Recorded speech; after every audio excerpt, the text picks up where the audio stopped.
Hello, RPG Limit Break, and welcome to the last week of the Fabul Gauntlet, at least the Swiss rounds.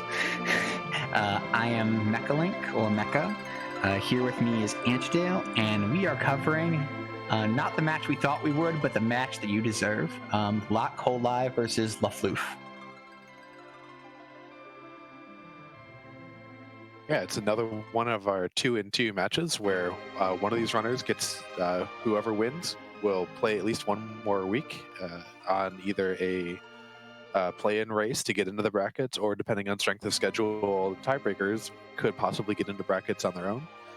And then the other runner will unfortunately just have to watch from home for the rest of the tournament. Is there anything you're looking forward to tonight, Mecca? I'm always hoping for the magic 5 objectives, no gated items, because that doesn't happen often.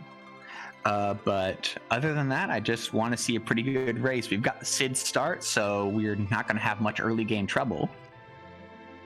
Now they'll be looking maybe for a quick ogre axe or poison axe, even from some trap chest or from some of the chests available, and that can pretty much just clear the overworld. I've even started to like. If I can get a very quick weapon, almost immediately doing the Baron in, because Sid can pretty much handle. Checking out strength of schedule, LockeColeLive sitting at a very low strength of schedule, so their win is almost certainly having to play in. Lufloof's at 10, so if some things break their way, they might dodge a play-in race. But LockeColeLive, even if everybody that they played against won, they'd still only make the same 10 that Lufloof has already. So yeah, that's kind of where it is. Both these players are likely looking at a play-in race. Yeah, and those play-in races will still be on the Swiss flag set. We won't move until to the bracket flag set changes until we're actually into brackets. So both this week and next week, you'll continue to see these same sets of flags and kind of strategies before we ratchet up just a little bit. Yep. I mean, and you know, as somebody that's in the play-in races already, my tie breaks are the same as Lafloop's right now, and I have my third win. So I'm definitely got one more week of these flags and have to be ready. Yeah, definitely a good preview for you then. I have, I think, 12 points in my tie break, so I'm depending on how the two people left who I raced against and lost to do. We'll see whether or not I have these flags one more time, or if I get to skip on by. But these definitely are a lot of flags are a lot of fun. The races can vary from that 5 ungated objectives to where you're kind of panic. How do I grind up to Zeromus, or do I have an Edward available? To some very long seeds where you're kind of going all over the map.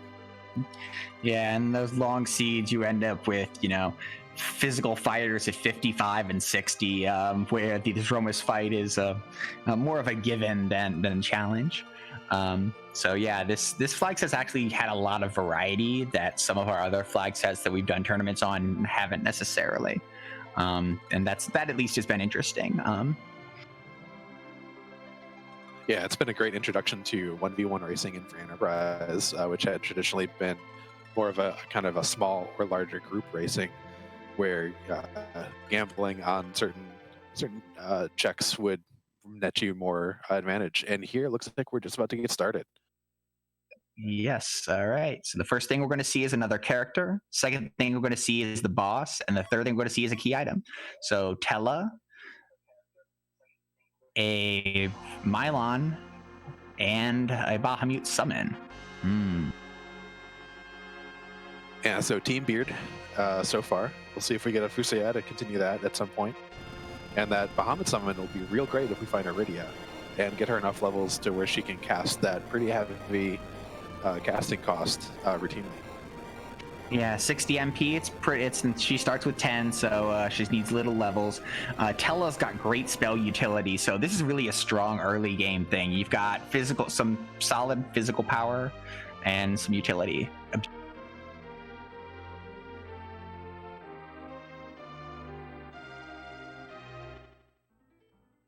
It looks like we got a couple of bosses. We have to find an edge, defeat the waterfall boss, which is actually one that's kind of annoying for how fast it is and how much HP it has in the early.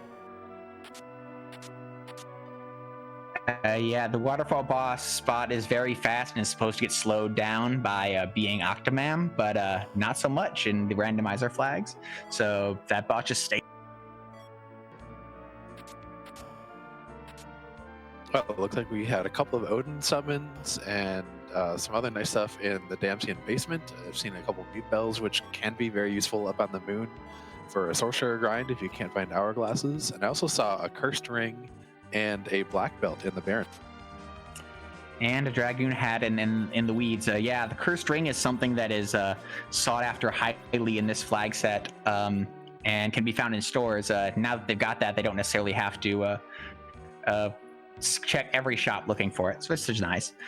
Wait, okay. For a second, I was like, wait, where's LockeCole going? All right, so lufloof following LockeCole to Damsian. Gonna do their basement checks. We don't have anything that inherently requires hooks, so... oh, LockeCole doesn't know how to hold Y for speed. You gotta hold Y for speed. Yeah, it's definitely one of those kind of tricks. And we've got a CPU there. It's a little bit gross, but not too bad. I'm actually not sure if I would keep this fight right away, though. Yeah, I don't love this fight right away. Your Sid's not back row glitched. You have to do 2,000 damage to the back row with just a hammer. Yeah, and that attacker's going to attack pretty fast, doing 10% of your health every time, your max health. And it's just going to be a little bit harder for anyone to really want to do that, with Tella not being a great white mage.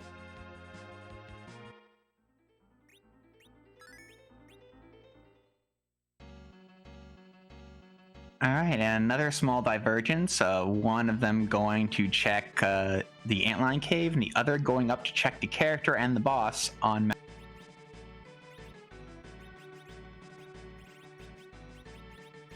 Yeah, and up here we've got a Rosa, so there'll be a bow and arrows to back row glitch that Sid, if desired. LockeCole found a Soma drop in the full looting of the Antline Cave. That's gonna give Tella the Meteo option once we've gone up. And I've also seen a couple of Odin summons and a Sylph summon too. So if we ever do find Iridia, she'll have pretty much the full complement of desirable summons. And since we have Rosa, we won't need Asura. Yep, all very true. We found some other mage gear, change rod, wizard hat, power staff there. So we've definitely got, a pretty decent array of mid tier tools. Leviathan up top the mountain. Not going to be too scary, especially since it has that Dragoon hat on to make those ice twos not really worrisome. Ooh, and that axe doing great work. And speaking of Octomam, we have Octomam in the Antline spot. Yeah, and a couple of lightning weak bosses right away. Yep. As I mentioned, Octomam gets slower as you hit him, and so you see those tentacles disappearing. But unfortunately, with only 1,000 HP, they're not going to stick around for long.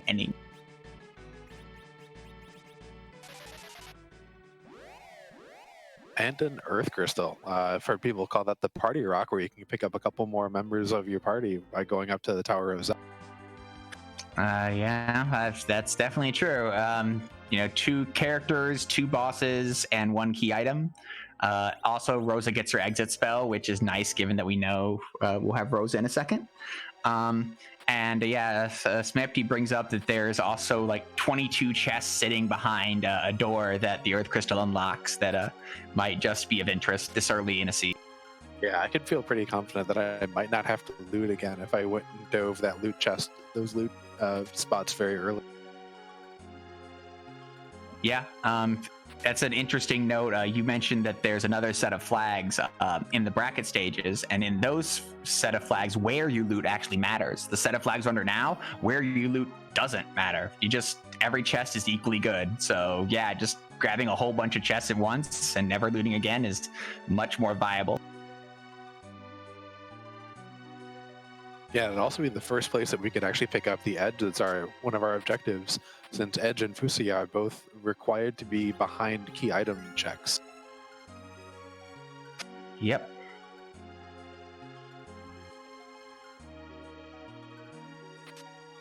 Both of our runners just kind of crisscrossing each other's paths, with Locke going up and defeating Leviathan, and Loof going down into Antlion, finishing up looting, picking up that Soma drop and Change Rod, and we'll soon be finding Octopus.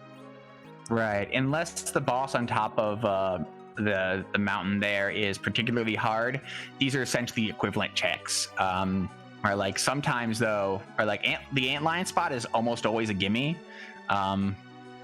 but the spot on top of Hobbs is not always a gimme, and that can definitely, like, switching those checks up, right, like, can matter sometimes. But we're going to see pretty shortly the two of them be in roughly the same place. And so the next question is, are we going to Fabul, Baron Inn, or Earth Crystal, or Ordeal? I think, imagine that looks like Locke is going to Fabul, and Ordeal is also another very good choice early to get Tella his full suite of... Right. We mentioned that Sid's got some early game power, right? Like a Sid gives you the option of possibly doing ordeals earlier than you might otherwise.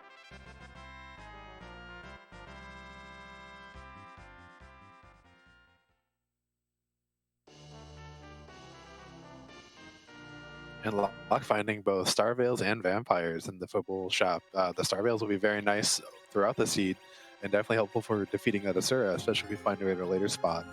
And we've definitely seen Vampires be used to very great effect in early rounds in the Fabul Gauntlet here.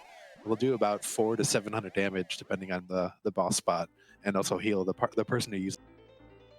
Yeah, we don't have the tier 2 attack items available in shops in this flag set, and so the only way you're going to get that kind of damage viable is Vampire single target.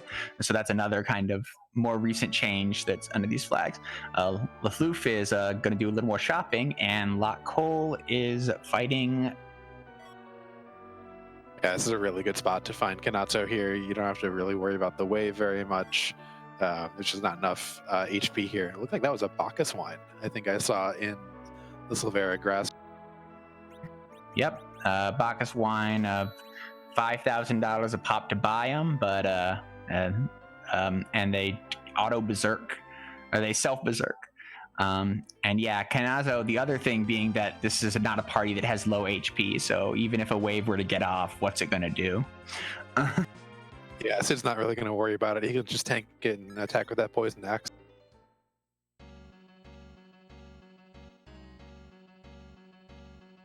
It looks like Loof might be doing ordeals first in order to try and avoid having to multiple dip into Fabul.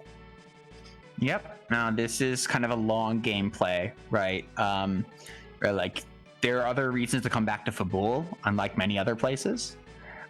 So if you can avoid checking Fabul early, you save a little bit of time on efficiency. Of course, you don't get the solid like 10 chests that you could open. You miss a couple of very efficient shops. So I mean, there's a cost to skipping Fabul early, and a boss that's worth 5,500 XP. Right, like all those things are things that lufloof is avoiding, right, like in the hopes of a more efficient check later. Yeah, and with the party that he has, it's not unreasonable. Rose is not going to have Berserk before you're done with ordeals anyway, and Sid can pretty much carry you through this. And we have yet another Lightning Week boss. Yep, just getting that all out of the way, so no lightning claws needed. So yeah, this is a spot that tends to have very low physical attack, so as long as you can burn Odin down before Zansetsuken comes out, this seems like a straightforward win. And yeah, it might be a good time to toss that Gaia drum that we got early too, because that'll do about 700 to 800 points a day. Yeah, but lufloof smartly bought a stack of Thor's Rages. They're only lit ones, but item lit ones can be very useful both against Kanazo when he's in a tough spot, or against Odin. In this space, even at a low spot, Thor's Rages doing 400 damage was enough to push through and save that Gaia drum for another day. Yeah, it's definitely something I like to try and save those Gaia gems to see if I run across an early Magus Sisters or Dark Imps, just kind of help clear those bosses real. And you mentioned the back row glitch before a little, so you want to talk about that now that Sid's actually back row glitch? Yeah, Final Fantasy IV has the idea of kind of long range attacks to where if you are attacking from the back row or to a back row, if you don't have a long range sort of weapon, you get penalized for it. Unfortunately, the initial developers of the game, never actually decided to remove the flag as soon as someone equipped one of those long range weapons. So if you equip someone with the bow and arrows, or Edge with a boomerang in the correct hand, or a dwarf axe, it gives those characters the automatic back row bit, as we call it. So they'll always attack as though they were from long range, even if they don't have a long range weapon equipped any longer. And we see that effect here where Sid's in the middle taking 1 damage against the element spot. I mean, admittedly, this isn't the strongest spot, but in the front row would take much more damage generally. So that is the effect of being able to back row your physical fighters, is usually that those physical fighters take almost no damage from physical.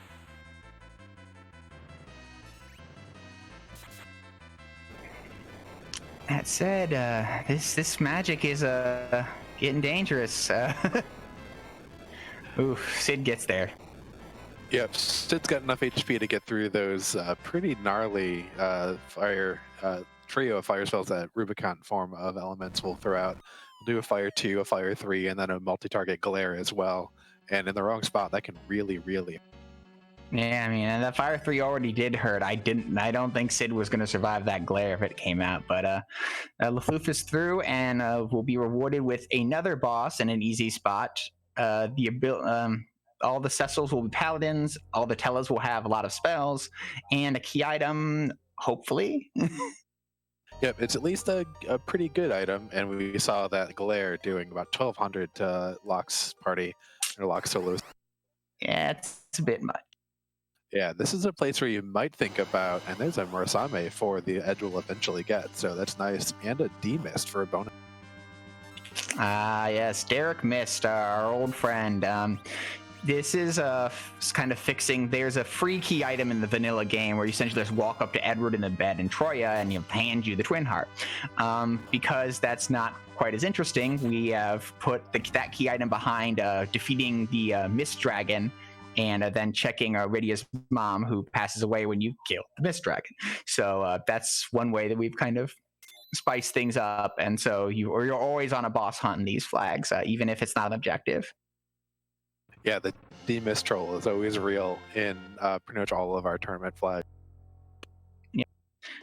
But like I said, that spot's generally pretty easy. lufloof having no trouble with that. And now Tella has almost all the spells and Medio, although he can't cast it unless you glitch him, which you can't do in these flags, or use a Soma drop. Yeah, and both of our runners did pick up that Soma drop from the vanilla Charm Harp room in Antlion Cave, so they'll definitely be able to. We'll see if they decide to maybe save the Soma drop to extend Fusaya's spell pool a little bit better, because both of them have either 90 or 190 MP, and getting an extra 10 for either of them is pretty big. So we'll see what they decide to do. Yep.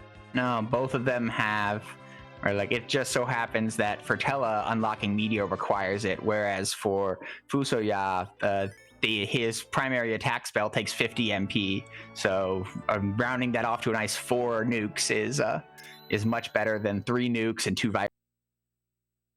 Yeah, or for Tella, getting 4 weeks out of him too is also really important if you're going to do a D-Machine grind. We'll see if we get a Darkness Crystal at a time where it's going to be worth it for either our runners to do that later. And there's a hook. That's our underground access possible. Yeah, no, that's there are 2 ways underground. Either you can, in the vanilla game, you go underground, you come back above ground, you go underground again. Because it's a randomizer, either way is good. So the magma key or the hook is what you're looking for to get down there. And we have seen the hook and only have, I mean, it's possible the magma key is elsewhere in the world, but let's see. All right, lufloof's going to do a little more shopping. Yeah, kind of surprised he passed up that elven bow that was in Mist Village, because that's a very, very nice bow for Rosa to be able to get. Automatically would do extra damage to mage-type enemies, which Asura is one of our bosses that we have to defeat, and she is a mage-type. Yeah, no, that is a little surprising, but it is also a little expensive. Lufloof going back here to pick up some these shops aren't always checked because they're far back, but apparently is really looking for arrows, just not a.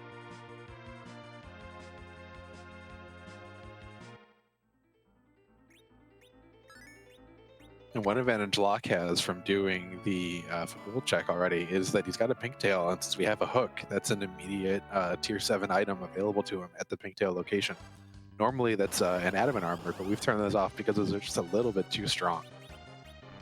Yeah, adamant armor trivializes a number of fights in this game. So we have Lufloof going to Baron Inn spot, finding a plague sitting at the table across from Yang, and quickly dispatches them, but is in for a surprise. The question is, how rude is the surprise?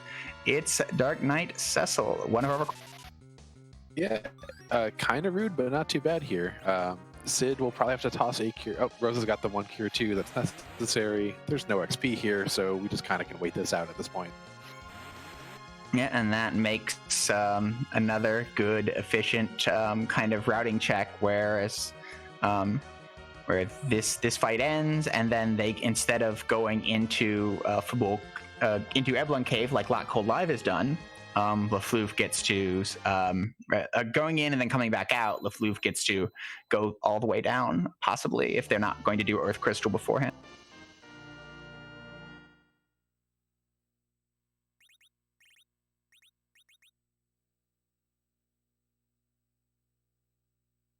And there's a pass where normally in the vanilla game you spend a good chunk of money and get a pass to an area of questionable taste in Troya. Here you get a pass directly to Zeromus and don't have to go through the moon in order to... Yep, pass again, where like, because randomizer is interesting to have options. So both Darkness Crystal and pass give you a way to fight the last boss of the game. Pass is a little faster. LockeCole finding a Bigan at the Rubicante spot. That's kind of... Yeah, it's not as annoying as it probably would be in the... because it doesn't punch quite as hard as the King Queen Evelyn spot points, and an awful lot of punches that will come out. And that's a Porum, who is the twin I would not want to see.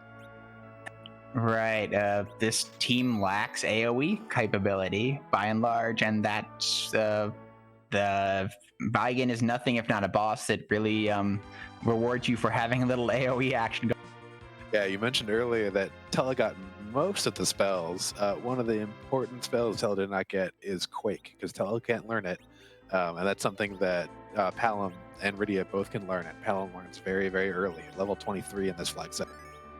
And additionally, of course, we've got that bomb unit hanging around. Neither player has sold that, which means that if they find that Rydia and get her a few levels, they will have the AoE option they could ever dream of. Lufloof doing the overworld boss checks, as we call them, and finding, well, they had to fight this boss anyway, and probably taking this. Yeah, that's it. Is Bekro glitch that has a poison axe. Definitely, this is a pretty decent check at this point. Just need to get that healer defender down pretty quickly so that it doesn't undo the damage that was just done. And that Meteor actually might wipe this boss. I would probably have... Yeah, Meteor could definitely do the job here. Not a ton of stuff in the Troya treasury we mentioned 15 minutes ago. So far anyway. As Zeus Rage, Power Staff, Asura Summon, Black Sword, but nothing that... Meanwhile, the free chests in Troya, those are paying off. Yeah, Sorcerer Robe, the Ninja Shirt is good to sell. I mean, it's technically better defense than the Black Belt that Edge will come with, but Edge is the only one who can wear it, so most people just kind of end up selling that because it sells really... Yep, that Dragoon armor provides resistance to all the primary elements. So yeah, like the Earth Crystal chests, not so great. The free chests, actually kind of really great. And so yeah, LockeCole is very geared up now, and probably looking to go up the tower. Yep, definitely looking to pick up a couple more characters and to get a little more XP, and just to maybe try and avoid that hook rat. Meanwhile, lufloof has managed to take down the big CPU and is now mopping up the attacker and clears their second objective. And the runners will have to we'll have to clear all 5 objectives before they can get the crystal. And Locke has found the Flame Dog chest. And one thing with the trap chest in version 4.0 is they do give noticeably better equipment, no matter what flag set you're on, than untrapped chests, unless you're on wild for treasures. Yep. So Flame Dog's got like K and change of HP. Ice Weak. Notably, those are tools that we don't really have here, and with Tella on the floor, but still can probably. Yeah, I definitely like this play a little bit better if you had a Cecil or a Kane with an Ice Brand or a Blizzard. And so LockeCole didn't actually check the shops. Rune Axe, nice. And we find Cure 3s, and which are a good item to have. And yeah, that Rune Axe is really good for it's Sid's second best weapon if you can't find an Artemis arrows.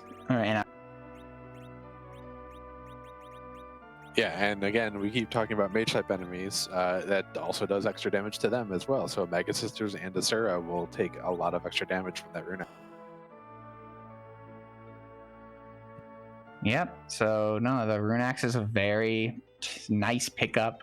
Finishes kind of gearing Sid up. Sid's got a piece of gear in every slot now, so that Sid should not be having much trouble. I'm surprised that LockeCole hasn't back row glitched it yet, but I guess it doesn't matter. Yeah, I know sometimes it's something that not all runners do immediately on getting some physical characters. I know I like to, just so that I can put them in that back row and not worry about. Yeah, the one interesting feature in this game is that it actually has type defenses. So the Dragoon thing I mentioned, its elemental thing, it also is strong against Dragon. So a Dragon punched Sid for 1 damage in the front row because Sid is strong against. Yeah, it's something that if we have to go against a alternate Gauntlet on the moon is very useful, since those often have some dragons involved. And it's definitely advised to keep a piece of Dragoon gear and a person who can equip it in your party for one of those late game gauntlets up there. Yeah, definitely. And in this game, weaknesses are generally 4x. So it's really valuable to have, or resistances are it's powerful. Like it's a good idea to have access to weaknesses and resistances in this game. They've really changed. Yeah, absolutely. They really let you lean into certain fights and get away with things you normally wouldn't be able to if you're able to kind of keep track of them and make sure that you have them. That's why some of the top runners really do like Yang and Edge a lot, because all the different claws that are available to them definitely give them a lot of flexibility in order to kind of punch and hit things far above what you might think of as their weight class. Yep, and lufloof also checking the quick chests and finding Flame Dog, getting that Rune Axe, so they'll have similar damage output, although with the extra Yang. And yeah, this Paladin fight's Paladin said it himself, it's slow. Yeah, Paladin will counter every physical attack, every fight command with a slow counter.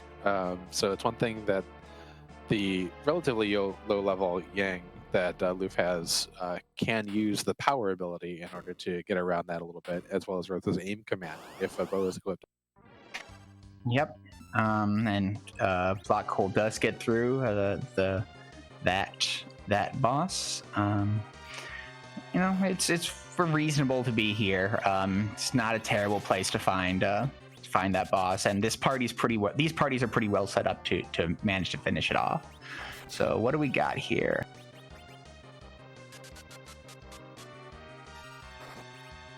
All right, interesting. So we get a preview of one of the bosses in Dwarf Castle. We see one of the characters we're about to have the option of taking, which is everybody's beloved Edward.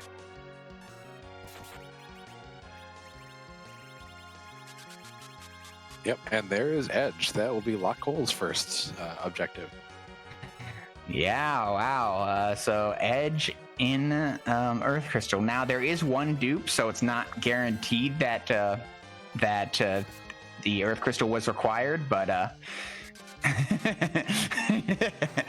LockeCole almost discarded Edge before realizing they put Eddie in the party first.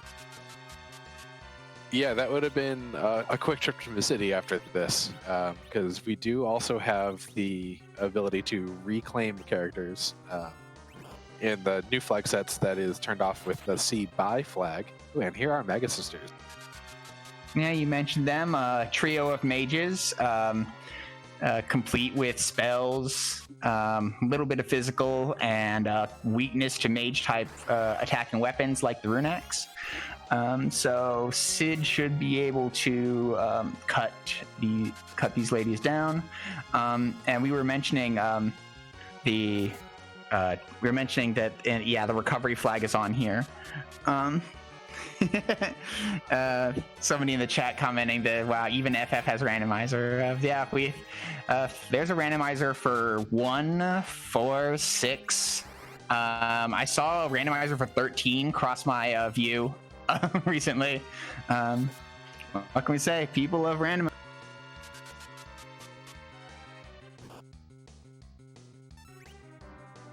Yeah, they're so much fun, and there is indeed 1 for 5 as well. I always forget 5 because it's one of the few Final Fantasies that I never actually beat vanilla.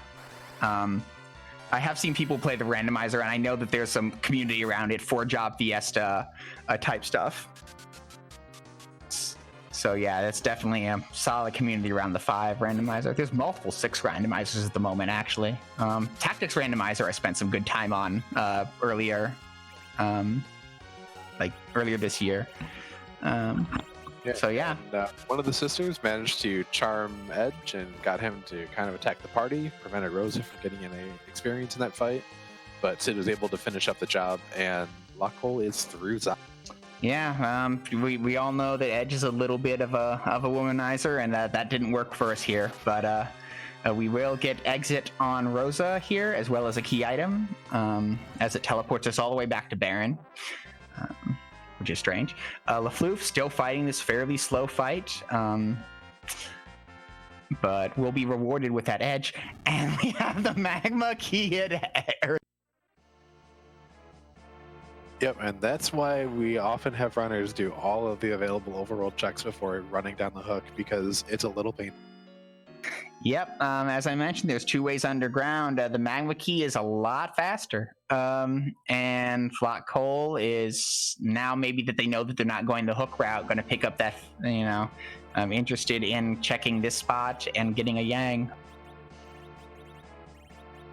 Yeah, and one nice thing about Zod is that it does jump you out here right at Baron, so it does make it a very quick, easy check to go from Zod to do the Baronet.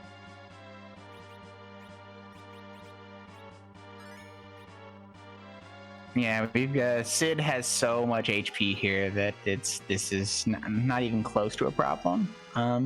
And Aliciel, our tracker tonight, is wishing some gloriously evil things upon our runners with wanting a Sura at the King Queen Evelyn spot, since we're no longer going to be doing the hook route. Right. So there are 2 bosses through there. We mentioned the one, Baigen at Rubicante, which is, a somewhat difficult spot, but not crushing. But we don't know what's at the King Queen Eblood spot. That spot's fast, but it's also unpreviewed, and you have no reason to go there once you've got the magma key. Unless, of course, it happens to be the one place where the one boss in the seat is waiting for you. Yeah, it'll be interesting to see if Loof goes down to any of the hook route at this point, because they have their Edge. It is another boss and character check, so a place where you could find Fusoya, but it's also not anything that is required to go do. Yep, and lufloof correctly ditching the bad prince, and back row glitching their edge, because the boomerang does the same thing. And now we're good, for LockeCole's looking to likely go underground and start making checks there. Yeah, an important thing to note too with Edge, if you have weapons in both of his hands, you do have to equip the back row weapon in his right hand and not the left hand. If you're only equipping one back row weapon. If Edge only has one weapon equipped, then either hand works. It's kind of a weird, tricky, nitpicky detail with Edge specifically. Mom Bomb in the vanilla D-miss spot, and LockeCole is unsurprisingly not interested. So that finishes off all of the available overworld checks now, and so LockeCole can choose to do Hook if they want, or the far more likely Magma Key. LockeCole hasn't gone back and killed their CPU yet. They're the one that checked it, right? Yes, that is correct. So yeah, they're waiting to kill the boss of Waterfall until sometime in the future, because that's, as I mentioned, that boss can be a little bit of a pain. As a note, keys do not work this way. Don't try and drop a key into a lock. Doesn't really work, but it's going to work here because this is a video.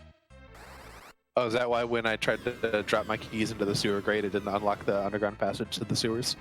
No. Then you had to get a magnet to kind of fish them out, right? It's kind of a pain. Also, this explosion, definitely not how keys work. That's definitely not how keys work. Yeah. But Loof giving us a little bit of taste of French vanilla in that fight. Maggot Sisters, especially in the vanilla speedrun, usually get medioed to death. And we get that here in the Vivella spot here up in top to the Maggot Sisters. Yeah, no, the Meteor spell, as I mentioned, right? Tella has access to it. It's slow, it's slow, it's expensive, but it'll do a lot of damage even from a mage as, generally underpowered. Yeah, and it goes straight through that wall that gets placed on the middle sister. And so somebody asked, how did Tella cast that Meteor? And they're right that there is a MP cap. The Tella has 90, and there is not the glitch that lets you underflow MP is not on. But there is a Japanese-only item which we call a Soma Drop, which gives you plus 10 max MP. And they had found one earlier. So using the Soma Drop, they did get access to that. Ooh, this is a nice shot. Yeah, we found sirens. I think it's time to sell that poison axe to get a lot of sirens. Yep, that poison axe is not doing anything here. No, not when you already have an ogre axe and a rune axe, and it sells for a bunch. And LockeCole finally giving up on the Bahamut Dream. They should probably equip that ninja shirt. But there. Yeah, I don't blame them for it. Might be looking just to go straight Zergers with Rosa and Tella maybe providing the ability to berserk. Yeah, I mean, it's entirely possible that's a valid thing, but they saw sirens but haven't seen Bacchus yet.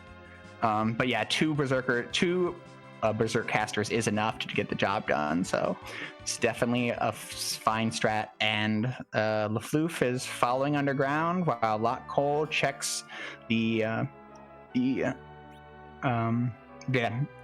dwarf castle. Yeah, and Marquesa asking if the ROM has items from Japanese. It does. We have the ability to turn on and off Japanese items in chests, as well as from enemy drops, as well as in shops, independently of each other. Yes, then the original, in the US version of the ROM, which is the ROM we use for the randomizer, they're just dummied out. So we just assign them their proper names, and we have the job to equip photo engraver. That is something that people don't do all that often anymore.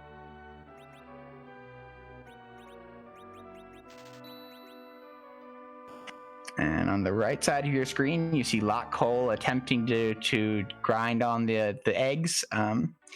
They've Siren summoned them up. 2,000 damage knocks them down. But if you don't do 2,000 damage, they start fighting.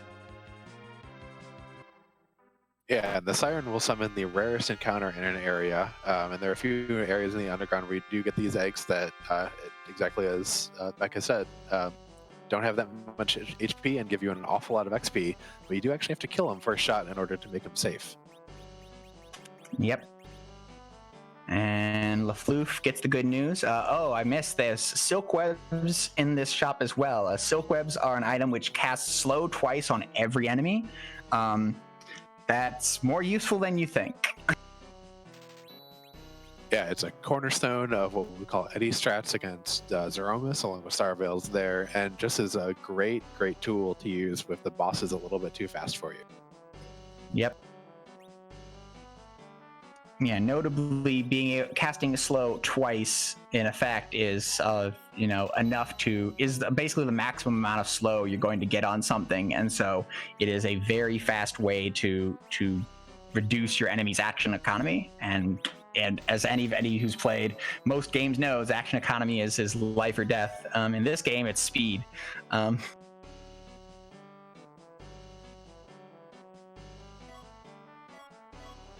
And LockeCole gonna check this out, see that Valvis, head on in, and lufloof is probably shortly to join.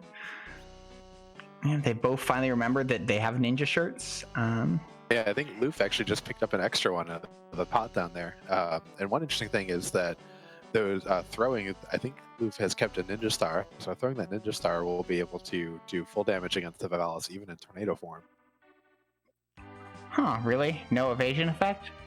I don't believe so. Just like the aim command kind of just goes right through it. Wow, that is really useful. And yeah, the ninja stars are a very high damage throw. Yang missing. That's not a good sign. Yeah, this might be a comeback later kind of situation. When Savalis gets in that tornado form, she picks up a lot of evasion and magic defense, and you have to have a certain amount of accuracy and multipliers. The Final Fantasy IV system uses multipliers, and her evasion usually says, cool, your first 4 attacks automatically miss. You have to be able to attack me 5 times in one go to do anything at all. Edge is cutting through the multipliers, so it's possible they can get through this spot. Berserk helps, and aim will help as well, both of those things. And we see lufloof does not successfully fry their egg. As we kind of mentioned, you gotta kill it quickly or else it'll fight. I think there was a weak cast on it too, so the egg did go down pretty fast though. Unless that was a reset and I missed it. It was a reset. That was the thing. They paused and then reset. And I wasn't exactly. Yes. No. So yes, even bosses can be randomized. Every boss except Zeromus is in the boss pool, and there are bosses -1 spots to randomize them into. Somebody asked, why do some characters get color changes? One of the features that we've added to add a little more spice is what we call Fab palettes, provided by Scala Kitty, who does a lot of the sprite work for this game. So you'll have sprites that might reference something else. There's a sprite that looks like Sid as Mega Man. Just a variety of sprites.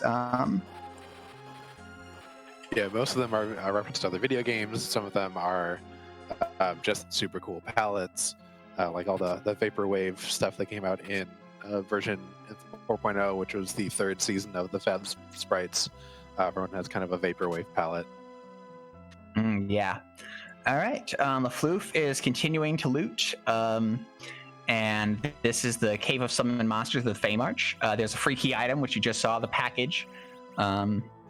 And there's on LockeCole side, there's the Dark Imps that we knew were here. Bacchus wines, we have drinks. Yeah, now the question is, do you have enough money available from selling stuff in order to afford enough of them to go through? Ooh, that rune axe sells for a lot, but I'm not sure that I would have done that. Unless you're just kind of not worried about Sid's damage output anymore, which is entirely possible. Yeah, I don't know. I don't feel like that's necessarily something I mentioned. They're 5,000 a pop, and they're only 1 cast of Berserk. But having command Berserk is nice time saver. It saves your white mages to be able to do actual work. There are 2 bosses with 2 key items down here in this flag set that lufloof is about to go. So we've got a Moon Boss in the Leviathan spot and an actual Rubicant in the service spot. Yep. So the Rubicon in the Ashura spot is definitely a hard hitter. LockeCole is through the relatively free Dark Imps at a spot that has 3,000 HP. Each of them only has 1,000. So really easy if you have Quake. Still pretty easy if you just have to physical it out. So now the creepy hand slowly crawls its way towards the crystal. And eventually we will find a key item on Luca's chain. She will take it off the chain for us. That's great. One thing I like about having the Dark Imps where they are here in Dwarf Castle in the Golbez spot is that because they're so easy to kill, and there's a lot of XP here in this spot too, you can get some life glitches off and get a lot of extra XP pretty quickly. That's very true.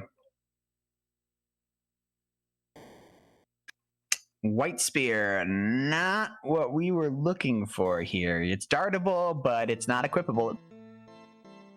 Yeah, until we get a cane, it's not going to be too much use except for a one-time dart.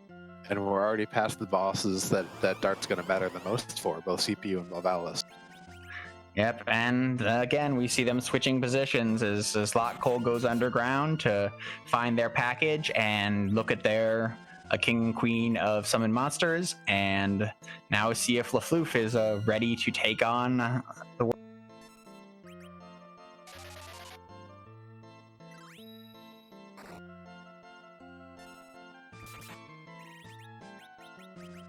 Wow, and there are just ninja shirts all over this seat. Yeah, so sadly, you generally only need just one, so they're just money after that. Yeah, but that ninja shirt will sell for a couple of Bacchus wines at least. Is that how you rate all items? This is worth 2 Bacchus wines. This is worth 30. It's usually Bacchus wine, Sirens, or Hourglass. Yeah, that's fair. And which shop I'm about to go to. That's fair. It's just like in college, like you could measure something in pizzas, right? Like, yep, exactly. That video game cost 10 pizzas. That's so many pizzas. That's either an incredibly expensive game or incredibly cheap pizza. It's definitely incredibly cheap pizza. Back in the long ago when I went to college, there was a $6 one-topping pizza deal. lufloof not interested in Valblis after all. Going to go and visit Yang in the bed. Yeah, I don't entirely blame him for that choice. In fact, it's kind of reasonable if you don't feel like you're going to get through it quickly. We already know both sides of the Dwarf Castle boss pool, and we don't need a character. We already have the one character required, so saying, nah, not right now, is a pretty decent choice. Additionally, I think lufloof is the one that skipped Fabul. That's correct. There is no Pinktail there yet.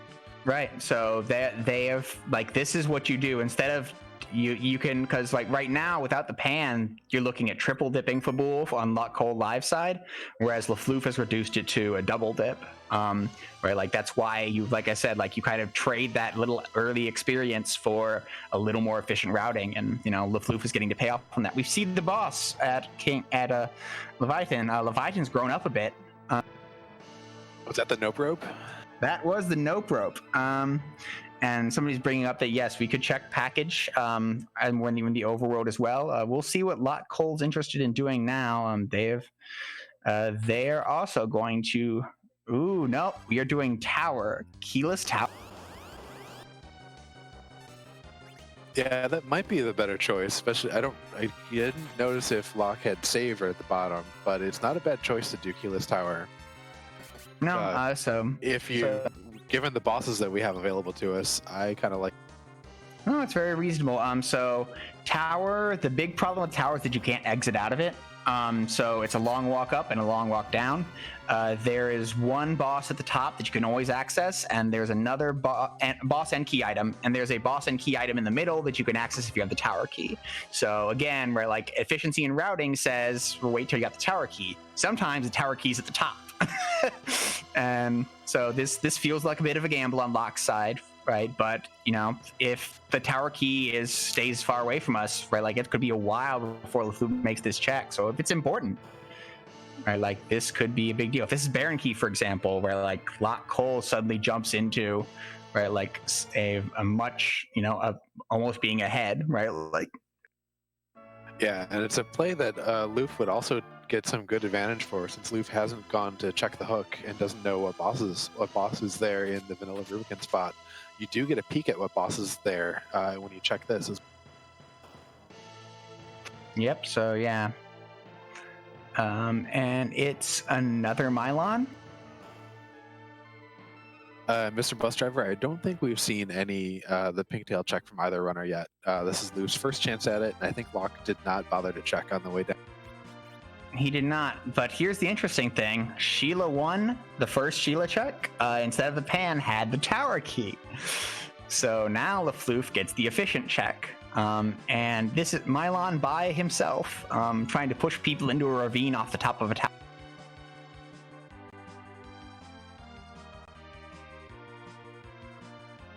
Oh, okay. Not Tower or Luca. That's a much less efficient check. People don't like checking Luca. While lufloof is carting that hovercraft over to the cave. Looks like they are going to do that pink tail check. Yeah, some guaranteed tier 7 gear. So this could be Excalibur, Crystal Sword, or Murasame or Masamune, or some very good defense, and an Adventure Sword. So that'll be very nice for Locke. And if Loof does eventually do Dwarf Castle, it'll be very nice for him as well. Yep. Because Avenger is only Kane and Cecil equipable, gives them auto berserk, gives them bonus agility and strength, and causes all kinds of fun glitches in vanilla that by and large we mostly avoid here. But the important one we get to take advantage here is that you, if you do it correctly, you can get the auto berserk but still keep the stats of the weapon you started this fight with. Yes, which is very relevant for Cecil in particular. And LockeColeLive finds at the top of the tower the pan. So the pan's going to send it to Sheila, which will get in the tower key.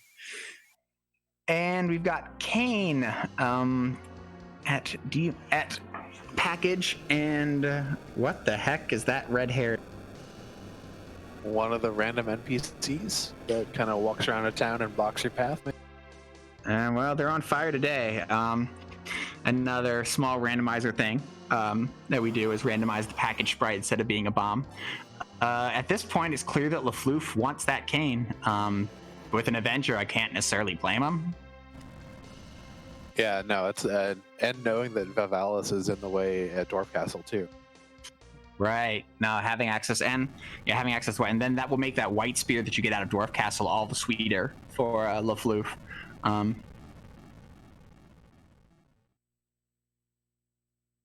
I believe that the package sprite was something that longtime community member Alexa LaFay had suggested back in, I think, mid 2.0 era. Really? So yeah, I did not know. so it was definitely a very good suggestion and a great addition. Just adds a lot of character to it.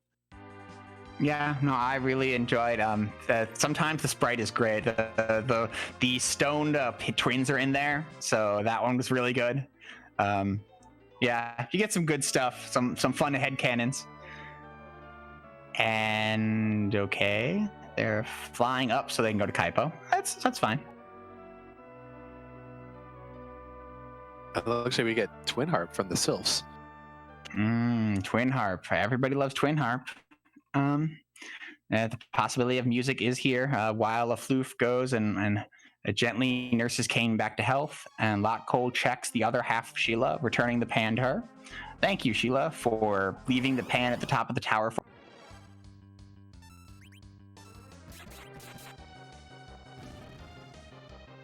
And that's an antlion coming to invade Kaipo Inn. Yeah, it's just not. That's an antlion who is now repelled from attacking the Kaipo Inn. Yep, so LockeCole gets their Luca key, and darkness is behind the pan. Yeah, that was a heck of a keyless tower check. Darkness Crystal now gives us access to the moon, access to a bunch more places, access to another character. So we Yep. still need to find the Baron key and Asura, and then we'll know all the things.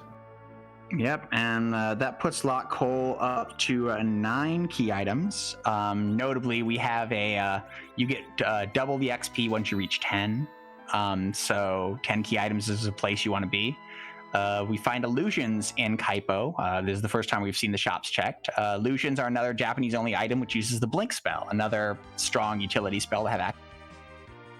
Yeah, and another one of the items that is whose availability was changed drastically in the 4.0 version that came out in January, to where they cost a lot more than they used to, and they are in fewer shops.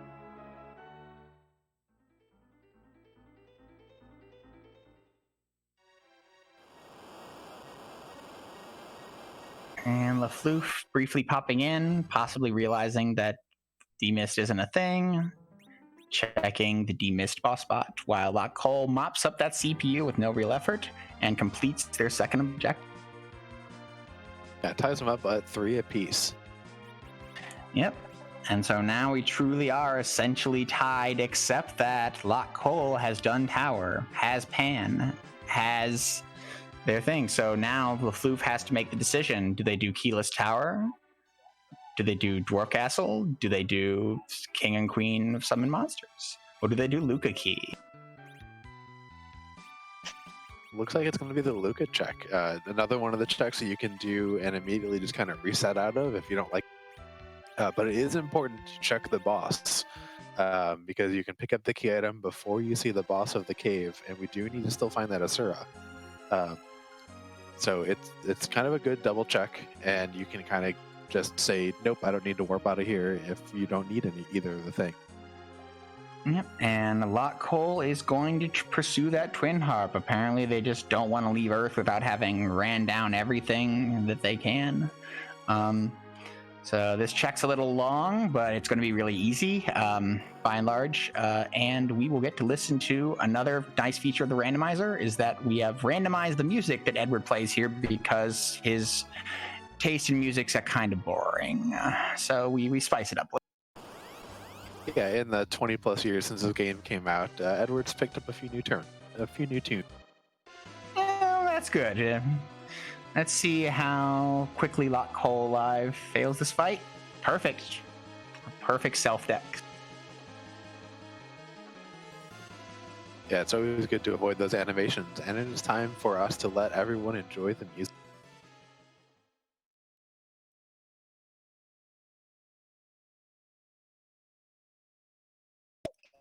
Edward doesn't need your help.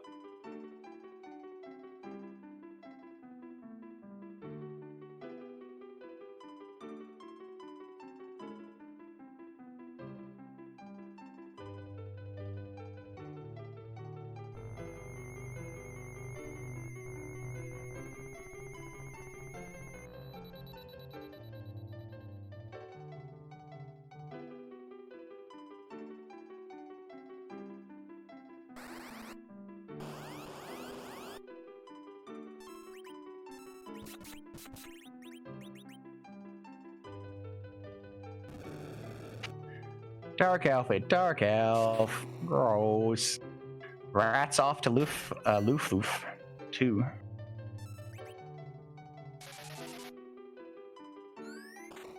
Yeah, you pretty much have to walk that one out. Yeah, at this point is too much unknown for you to ditch that. Real question, though, is what boss is going to keep them from exiting? Again, this is a dungeon that doesn't let you exit, although you can warp, but not from this room. So what's...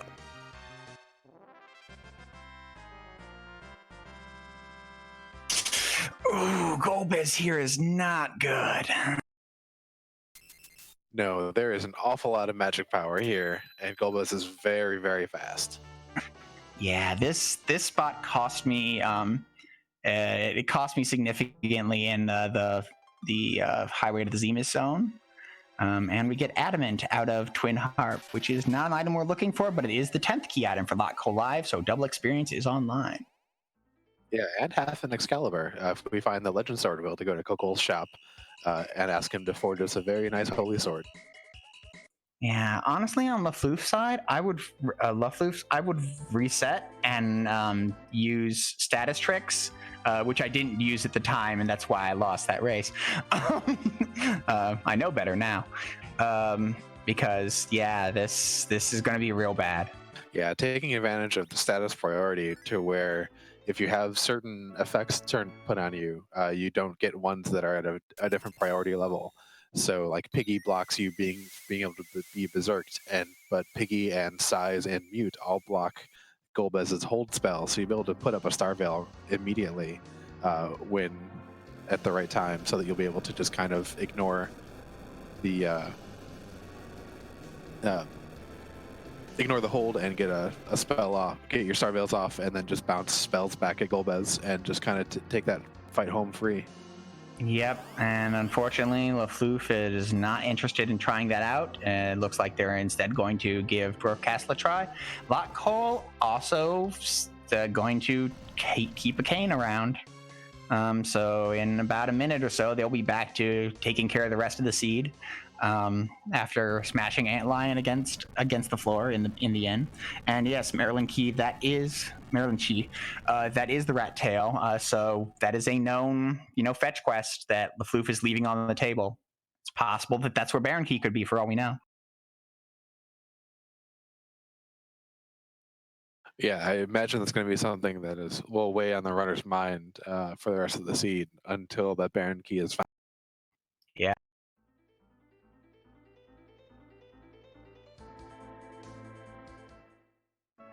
So where we've got a lull and people retreading, other people's steps, be sure to give our runners a follow. They've been fighting it out for, weeks, and one of them is going to fight it out for at least one more week here.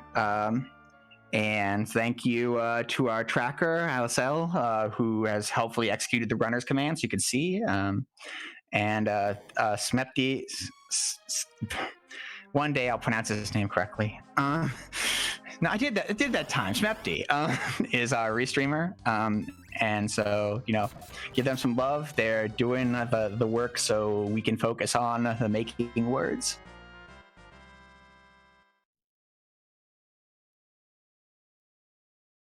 And airlines. And so yeah. I was going to say, on Lufloof, we see the vanilla Valveless behavior. You're supposed to use Cane to knock her out of spin. And we see that here. That changes the way that she fights you a little. Tella's Meteo's not fast enough. Yeah, it's going to be really hard to time that very, very long cast time when Valvelus is not in Tornado. Yep. Yeah, and there's like 7 or 8 spots where Valvelus and Tornado form can be hit by spells, and this is not one of them, so that was rough. That's a lot of MP wasted there and a lot of time on Tella's. Neither one of them checking the Sand Ruby. They're really not looking to augment their party much here, or at least have the information on. Yeah, I always do want to know if it's a Fusia or an Edge or a Cecil or something that might be important. I just want to know if I get the Sand Ruby, do I actually care about it? This is a pretty quick. White Mage clips through Black Mage. It's magic. We are launching the big whale. Yep, looks like Luck is done with Earth, does not want to do Luca Cave or go do either of those bosses in the Fey March, deciding that with 10 key items and Sirens on hand, it's time to go up to the moon, check out the Hummingway shop, and go hunt for a Sura and a Baron. Yeah, this makes sense. The odds are with this play, right? Like, there are now only 3 available bosses on Earth, and there's 6 on the moon. So plus the 2 in the giant, right? Like, it seems like pretty much exactly what they should do. Lufloof gets through their fight, will be rewarded with their Cecil and their Gimme.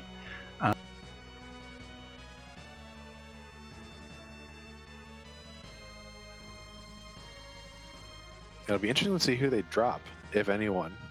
You have a lightsaber, so I definitely think strongly about dropping Yang. I'm thinking Yang. We just haven't gotten anything that's Yang specific. And we've Right, we gotten just rid haven't of seen most claws. of the bosses. Yeah, we've gotten rid of most of the bosses too that the claws would be useful for, and Edge can equip them as well. LockeCole going for the value check, not even doing character or shop, just gonna, no, we want sirens, we want experience, and this is a lot of experience. Yeah, using the hourglass to great effect to kind of stop those King Ryus in their tracks, and with appropriate life glitching can get 180,000 easily and possibly more, although they don't have a black mage to get the very easy Ice 2 glitch. I mean, they've got Tella. That almost counts. We didn't actually see the life glitch until now, I don't think. So here, the life glitch being a trick that you can use in the vanilla game where the life spell and life potion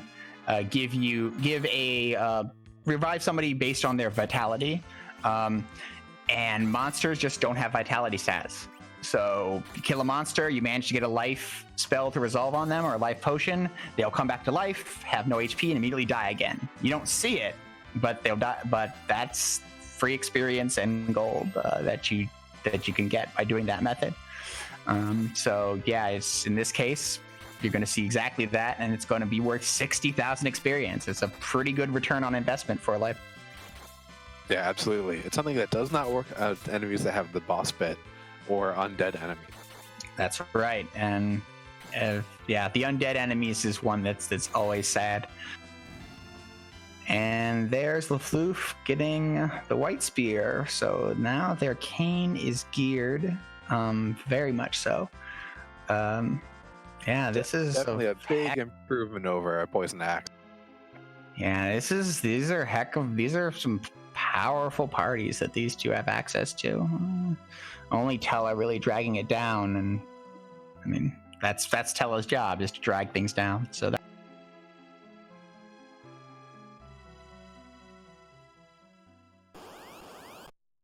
Yeah, and Tella's endgame utility is going to be with that curse ring that we found earlier.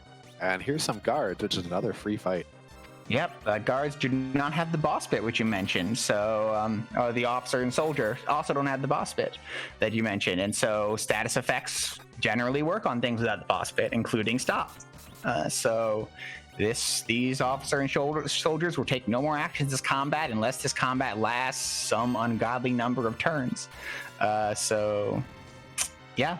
Oh, and getting a nice value out of the assassin dagger that I think Edge must have with a swoon. Most of the XP in this fight is bound up in that officer, so getting a life glitch there was. Yeah, they did the assassin in the offhand. They're doing Murasame assassin. So yeah, that is a great opportunity for a life glitch on the ball there to manage to slip that in there.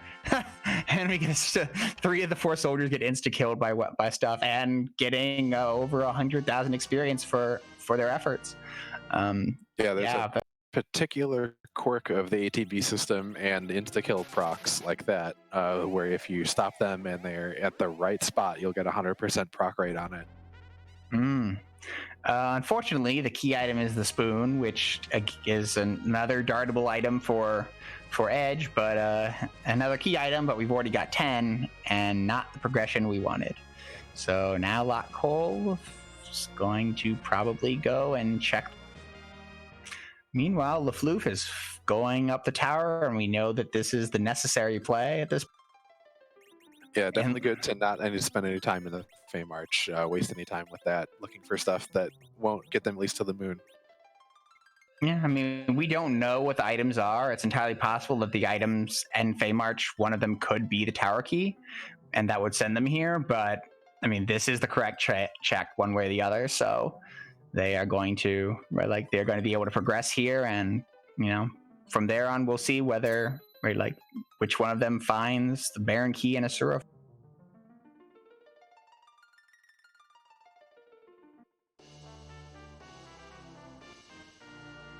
And a Moon Palom. It's a little late for a Quack Kid, but you could take him. Yeah, it is and it isn't. I think this team is pretty well set up just to do straight Zerker strats, and they're not going to worry about it, which Locke indeed is just say, goodbye, kid. But there's enough XP available here that he could get up to nuke very, very fast. It's true. No, there's a lot of experience left in the seed for LockeCole. But yeah, gonna stick with those Berserker strats. We've got Bacchus's. The Berserking's fast. We've got good weapons, by and large. And LockeCole is going to the bottom of the Lunar Subterranean to check out the 4 bosses that are down there, and the 5 key items that they hold.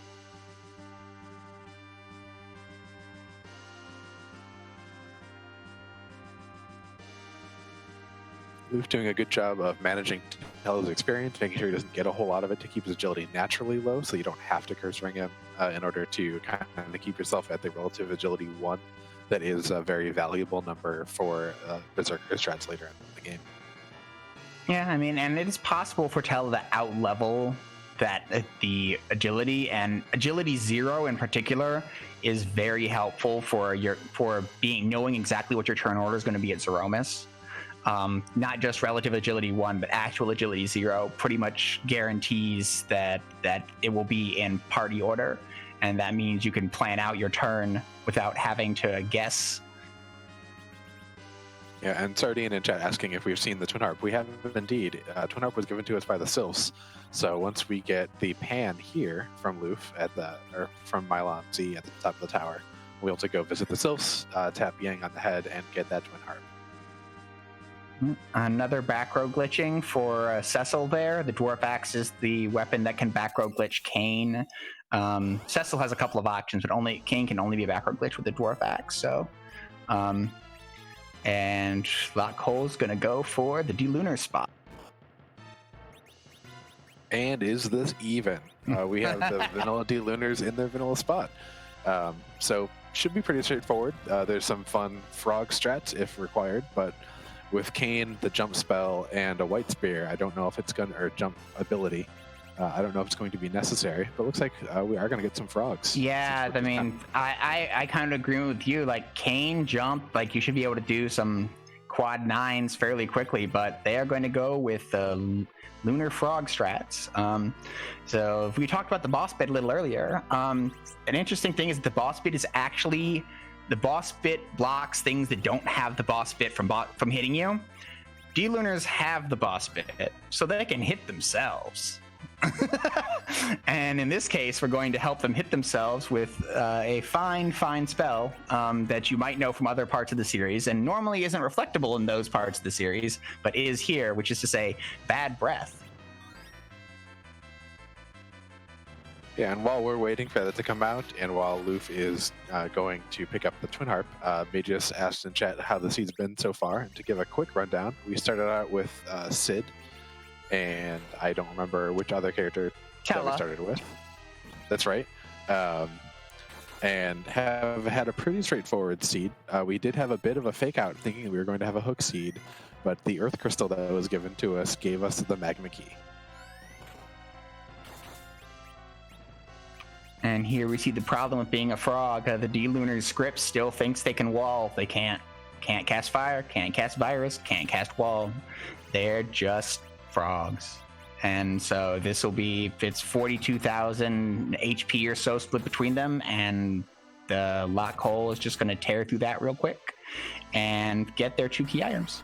And going to put Tella on the ground for continued anchor. Yeah, I got to hold the floor. Yep. Tella had wall on him. Tella life in a different way than normally.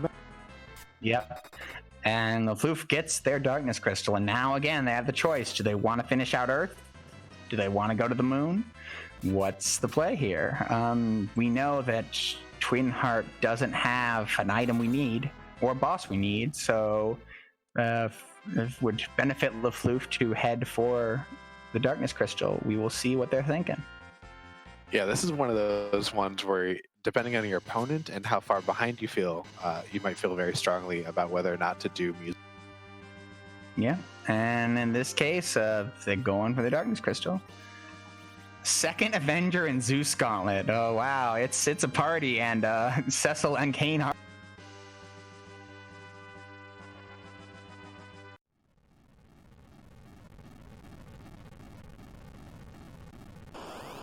Yeah, that's a lot of offense wrapped up in that spot, plus the 200,000 experience. It wasn't what we needed, but it's some nice stuff.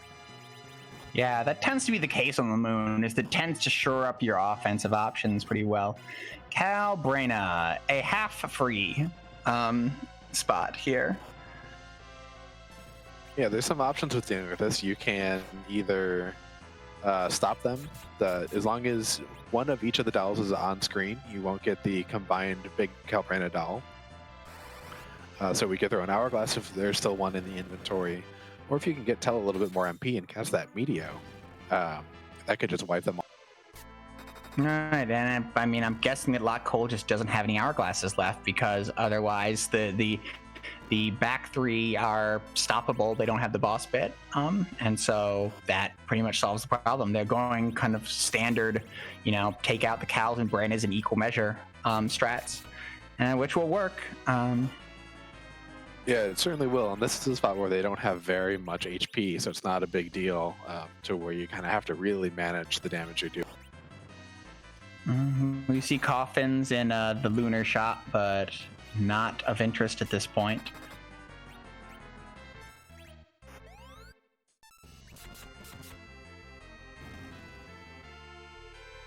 And Mubot informing us of the Wildathon that went on last weekend on RPG Limit Break. I really enjoyed that. I love Wild Arms 3. There was a really good, fun, glitchless Wild Arms 3 race. Lufloof went into Bottom Cave and decided to come back out. And there is the Baron Key behind those dolls. It will be interesting to see if Locke decides to abandon the moon right now, since that's 2 new bosses that we don't know who they are, and 2 key item checks behind. Yep, no, that's a lot. They could drop a save and go back. Could finish out here, right? Like the numbers have shifted, right? Like we've taken out 3 of the bosses on the moon. There's only 3 left and 3 key items, right? So at this point, right, like the numbers are actually back on Earth's side, but it's a long walk to get down here. It is. Do you abandon that walk to go run back? I'm pretty sure I don't, and I think this is the right play to go and now just window shop bosses. The only other key item we could possibly want is the tower key, so I feel pretty good about gambling that the tower key isn't in one of these spots. I agree. The idea here being that if you have gating key items, you might still have to make kills. Okay, you take Water Hag here. It's just free experience. Yeah, this is a cool 120,000 for not much damage. Not much. But yeah, so Water Hag, another boss that in these flags, all the bosses have their vanilla kind of like scripts and freeness, and so Water Hag dies in 3 hits. Meant to be handled by a solo Edward. A fully powered 5-person party can generally take down Water Hag pretty well in any spot.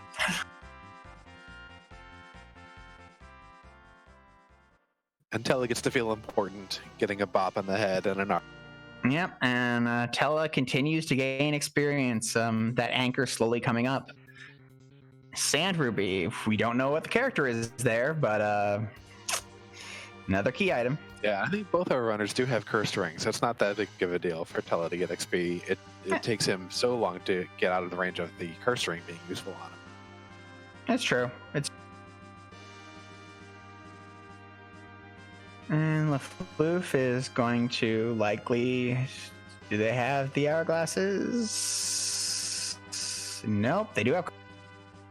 But it does have a coffin, and so it can get a similar effect. The soldiers won't do anything if the officer's not there to tell them to do it. Well, even worse than that, they'll do something all right, and that's they'll have a punching party. They will punch each other or themselves all the way to death if it's in the right spot. But this is not the right spot. Yeah, and welcome into our free enterprise friends who have just finished a race on that channel and come in and said hi to us. Here we're looking for the Asura left. We know that the Baron Key is in the Vanilla Plague spot, so we're just hopefully just window shopping for Asura for the rest of the seed, at least for LockeCole's side. Lufloof does not yet know where the Baron Key is. And LockeCole is just apparently taking this Luge fight. They don't want to gamble on the tower key being here, I guess. It's a couple of interesting minor notes. Lufloof knows about the rat tail, right? Like that the rat tail is in Luca key. But we also know that unless tower is behind that, it doesn't matter anymore. But if it is, yeah, the tower key is the only cannon that we don't know where it is that can gate a boss spot. Right. And so both LockeCole and Lufloof started out their moon with Bahamut Cave, and now we have Lufloof going to Lunar Subterranean. So just trailing LockeCole a little bit here. Yeah, definitely some time to be made up if Loof does do boss window shopping instead of actually fighting all these extra bosses. Yeah, I mean, LockeCole just going to take a minute and a half just downing this Luge. I mean, and it's not like we need the levels at this point, right? Like, that's a party that's got its levels. That Rosa's high enough to, if they're geared, and so yeah, no, we don't need these levels anymore. Lufloof going to do top down, which is something you often do if you feel behind, or you don't have 10 key items. So it's possible that Lufloof finds out where Asura is before LockeCole is, if Asura happens to be at the Murasame spot.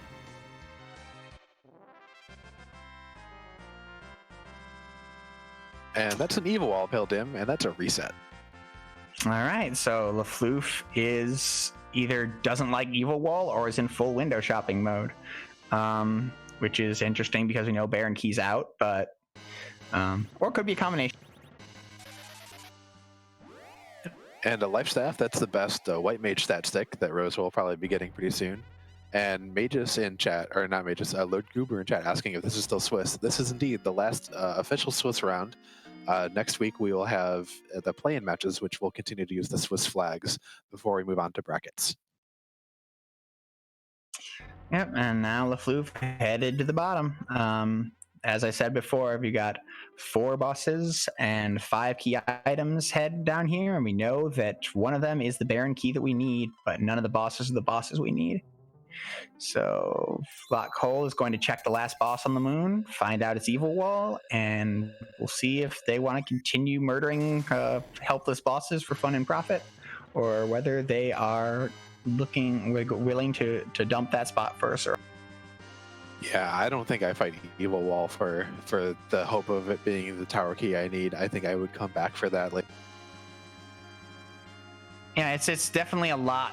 Like leaving behind Wyvern spot and Masamune spot is much worse than leaving behind this spot. As you can see, like this walk is just shorter by a lot.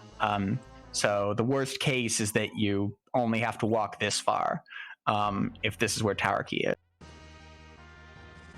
And Fantenton in chat asking if there's a tutorial for watching Free Enterprise.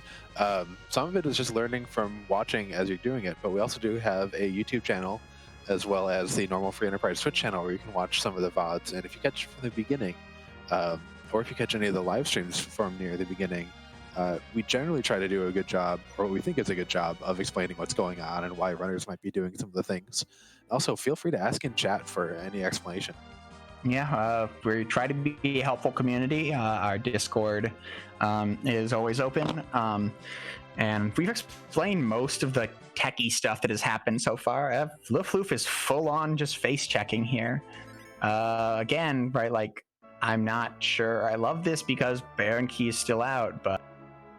Yeah, I wonder if he's forgotten that the Baron Key is a requirement, because sometimes you just kind of get tunnel vision on stuff and don't think about it. Yeah, it's possible. Meanwhile, LockeCole is back on Blue Planet, has achieved the Unlock Baron Key objective, and has decided that they want to check the bosses here as well. They didn't have to. No, but I think it's a good play. The Giant has been open since you got the Darkness Crystal, and so since you had Tele, you could have done a D Machine grind to kind of blitz through them. So this was at least gated by the moon, and you kind of want to follow up on the checks that were gated by some.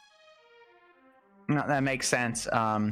We usually say that when we say that, we usually mean it in a more aggressive sense. Like if you make a gamble, you have to follow the gamble, right? Like here, it's just a matter of, right? Like this is a gated check, right? Like, so you might as well follow the gated check. Yeah, and you're declining to follow up on something that you faded on earlier. Right. So we know this is Mylon and friends. The first Mylon fight with his zombie friends. 3,000. Low four digits number of stuff. Gaia Drum finally doing work. Saved it for. Yep, got the efficiency out of there. Loof gets a standard B out of the water hag fight, gets their experience. Mylon says, "Oh my body," and disappears. Yep. Easy game. And we'll see. LockeCole wants to fight the king. There's a boss in the basement that it is technically faster to route in doing first. We know this is the Gauntlet. We have 16 monsters in a trench coat on the Baron. Yeah, so one of the great additional flags in version 4.0 is the alternate Gauntlet, where instead of the normal Fabul defense, where you get attacked by officers and I don't remember the other things, and then a whole bunch of other monsters, you now get attacked by stuff from the surrounding area. You'll get 5 different fights here, rather than the 6 of the official Fabul Gauntlet. But they are kind of the level of the boss that normally sits here, and you get a little bit of flavor from the original game. Yeah, the interesting thing being that usually we never see these monsters because random encounters are always off. So you'll see monsters that you might not know what their weaknesses are. You might not know what strats are. In this case, these are the Baron Waterway monster sets. Seeing lots of guards and hydras. Not really going to be a challenge. Yeah, not going to be a challenge for this party at these levels. And lufloof resets out of another fight. They have now face-checked all the moon bosses. What are they? Looks like going back down to the save point outside of the ribbon room and probably going to actually be doing these fights. Yeah, that makes sense. I mean, it's reasonable to kind of try that, but now you got to do it anyway.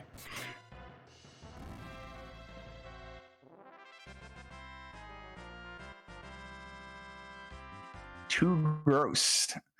That's some gross damage on gross.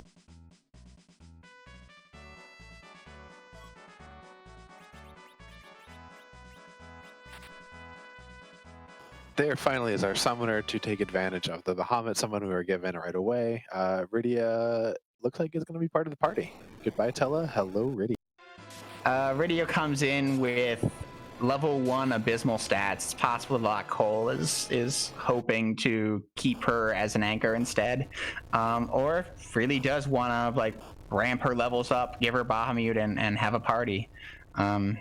Given that he didn't take the Palom on the moon, I kind of feel it's more the anchor than the desire to actually have a functional party member. Yeah, and Hawk Laser chat asking where the Baron Key was. The Baron Key was behind the Calbrena dolls that had taken over Plague's normal spot.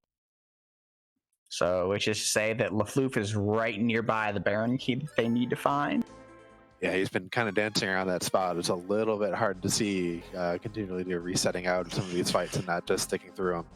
But maybe doing these... Was that a tower key? That was the tower key in the garbage can. So now all bosses are available, and it's just a matter of in what orders does LockeCole want to check for Asura.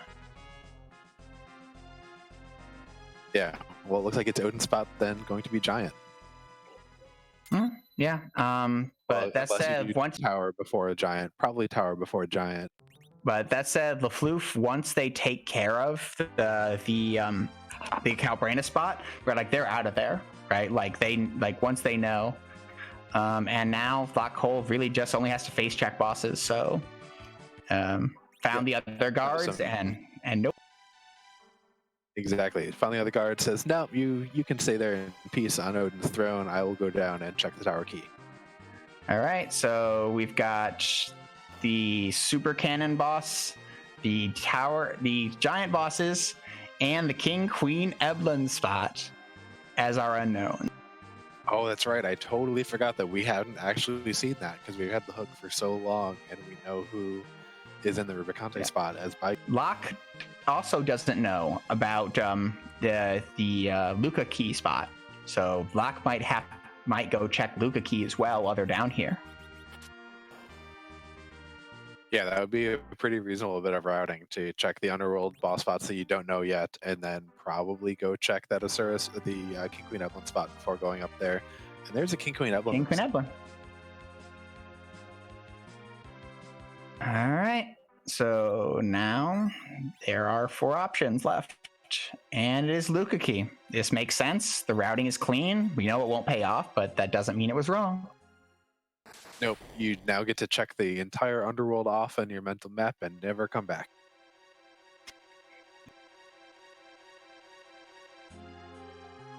Meanwhile, lufloof healing up, gaining some levels. Probably just never saw saw cabins, so they're tent healing. Or they're out of tents. Well, they're also just doing Siren Grind here, okay. So didn't want to walk back.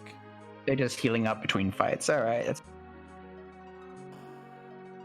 Yeah, and I did not pick up the hourglasses I think that Locke had. I'm not sure where Locke found them, whether they were in a shop or had just picked up 2 out of treasure chest. Yeah. But yeah, it's and even Locke ran out, right? We saw them not use them against Calbrena, so yeah, whatever it was, they didn't have a ton of them. Yeah, and maybe they were in the Eblin item shop. I don't remember what was there, and Locke is the only one who actually has gone down there. So that could explain why Locke had only just a couple and Loof didn't have any. Yep, very true. LockeCole ducking to the inside on those torches. It's a very important minor piece of speed tech. It doesn't look like you can, but you can. No, it's another bit of speed tech. How fast do you think this reset's going to happen once we see Golbez? I'd have my finger on the button.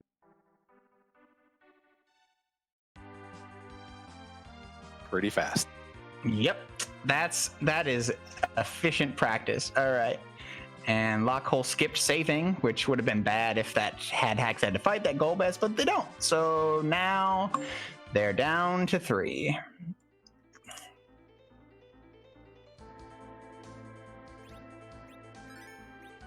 And it's King Queen Eblin spot. Taking the nice leisurely path with the hovercraft. I know it took me a while to get used to going very fast with it and not like constantly bump into things. Yeah, I always bump into things. I just don't care. I just like go, neum, neum. I love the speedy hop. Neum is awful fun. No, Mr. Bus Driver, nobody has checked the Giant yet. The Giant is the great unknown. Yep, there are only 3 unknown boss spots because we did do package. Right, like the package troll is not waiting for us. But it's either King Queen Eblin spot, which is where LockeCole is going, or the Giant. And lufloof is ready to give the D-Lunars another go.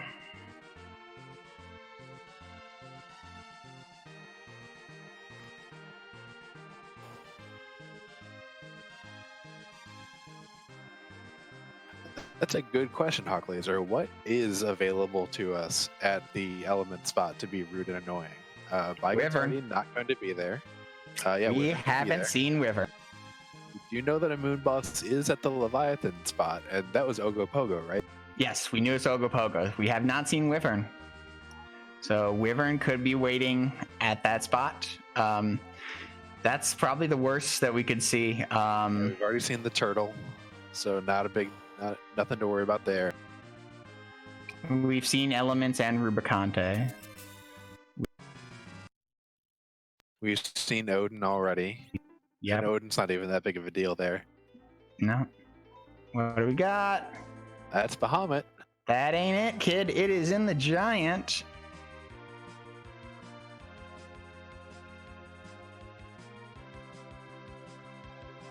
Vivalis was guarding the vanilla Calbrena spot, so we've already seen Vivalis. We've already seen CPU. And yep, LockeCole is headed for the Giant of Babel. We've already seen Mist and Antlion. Yep. Yeah, defense is actually one that I hate seeing there for how fast it is and how much time you just spend without being able to attack the boss. Complete agreement. Vanilla Yang is outstanding. Yeah, but we do already have Cecil, so that would actually be that would be very easy. Yep. And Shmoo, we have indeed seen the package. That's where both our runners got their cane. And Antlion had invaded the inn and gotten smushed. That said, there are like I said, N-1 bosses, right? Like, so there are only 4 bosses we haven't seen. There are 3 bosses we haven't seen, and 2 of them are going to be here, right? Asura, Wyvern, Yang, right? like that's it. That's all we got left. Yeah, actually Asura here would be kind of annoying. There's just so much HP in this spot. There's so much HP in this spot. She could probably, the Avengers probably mop her up, but she could live through a Star Veil possibly at this spot. Who is it? And I don't think anyone has any mage killing gear. That's Wyvern. That's Wyvern. Are you ready to starve it? Oh, hi, Mega Nuke.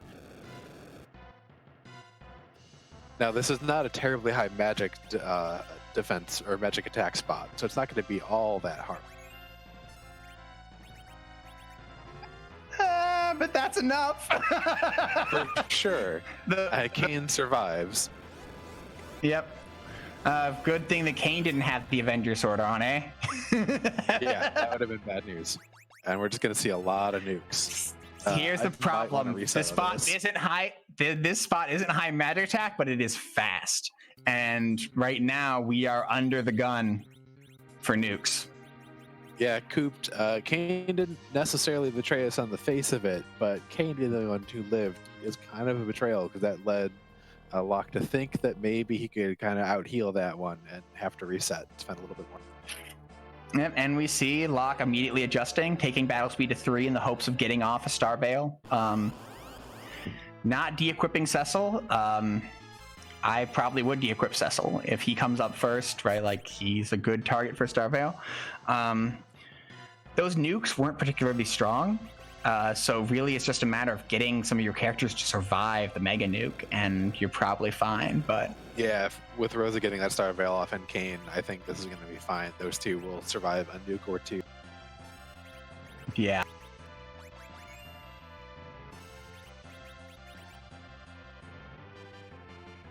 Also, it would be a good opportunity to get Rydia back up once you get the Star Veils and walls on people and use her to kind of take advantage of Wyvern's counter to summon.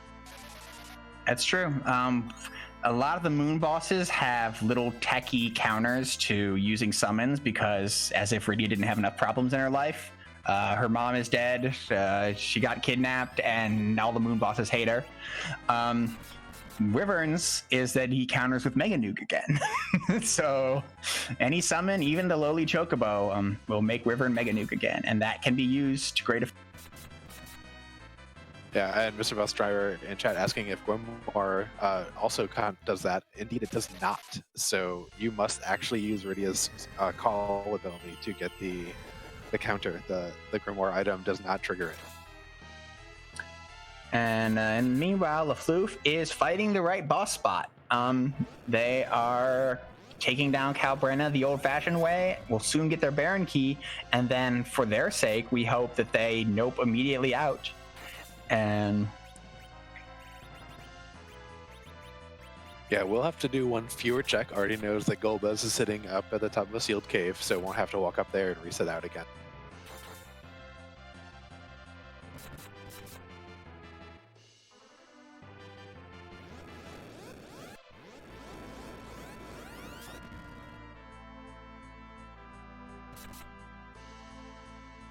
But yeah, here we see what we were talking about. It's just the nuke isn't powerful enough here to take down these characters at this late level, so it's just a matter of time.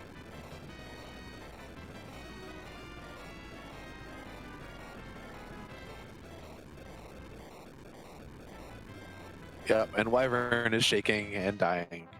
So that's another cool 200,000 XP for everybody except Rydia. As if we needed it. And there's the Baron key for lufloof. And so now there is one boss spot, 2 bosses open, and Asura is an objective. So we know what's coming.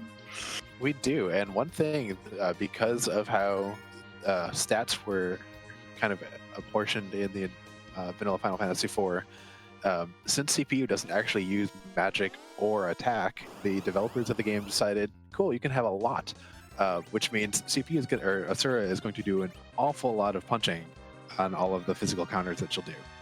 And the Cure 3s, if she hits with them, are going to be really powerful as well.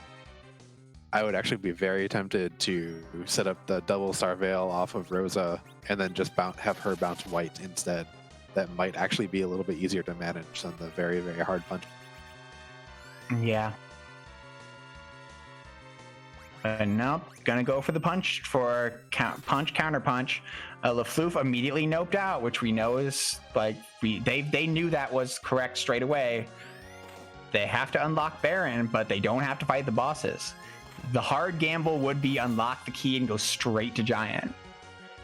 But, I mean, that's a hard gamble.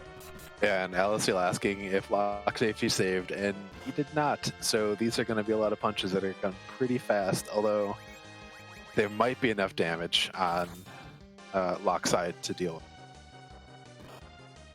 I mean, if Asura decides that they really don't like one character, they might well be able to take this down. But if the Asura splits their damage, I expect them to be dead before they get a chance to. Yeah, it looks like the team is well enough defended. I think Edge is actually wearing the ninja shirt, but Rose is down. All right. But there's only, 30,000-ish HP here? Maybe a little bit more. Oof. Edge takes a huge hit, and we're down to...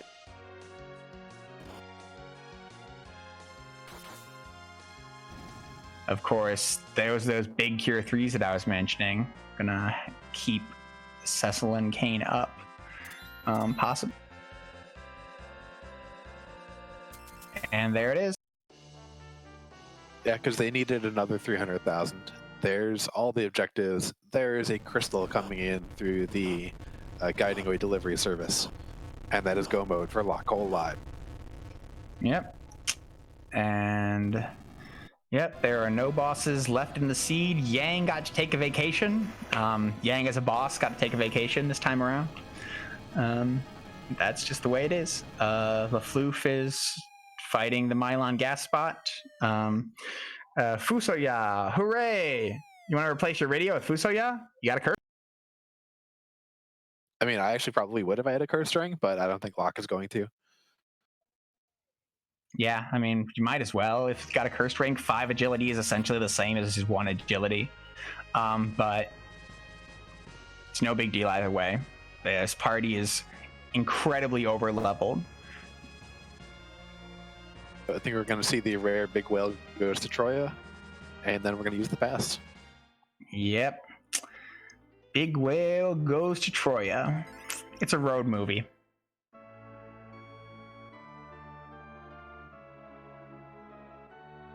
You know, for all that I have trouble parking the airship, I almost never do a bad job of parking the whale. And lufloof has found the Gauntlet and 16 monsters in a trench coat on the Baron Castle. I really love it. Every time it's 16 monsters in a trench coat, though. It's the second best thing to Odin. when the king takes off his disguise and it's the king underneath. Yeah, and the last bit of randomization that we have is because Zeromus doesn't really fit anywhere else in the seed. So Scalakitty, who's also the designer of all the fab palettes that we've seen, has done a great job of kind of randomizing one aspect of Zeromus. And Mechalink, do you want to ask the question? Since you offered, question we like to ask, and what all those Z flags are trying to say is, whose butt are we going to kick tonight? Because when you have to use the crystal to make Zeromus fightable, and that gives us a convenient chance to change the sprite to anything. Could even be Zeromus. I would like to see HD Zeromus today. It's been a while since I've seen HD Zeromus. Yeah, it's a little bit more terrifying than the normal one, and is very excellent. There isn't a single bad sprite in the whole. Yeah, I really do love HD Zeromus. It's a good bit.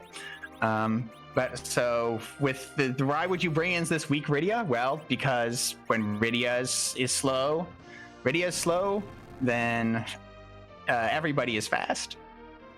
Just as fast as Zeromus. So that's what we're going to see. We're going to see the 3 melee fighters get berserked up. We're going to see our Rydia throw the crystal, and we are going to wail on Zeromus.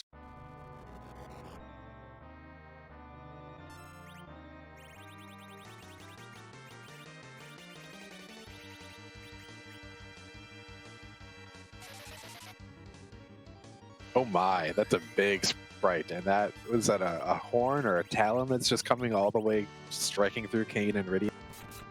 Yeah, that's a big guy. This is this super boss from Octopath Traveler?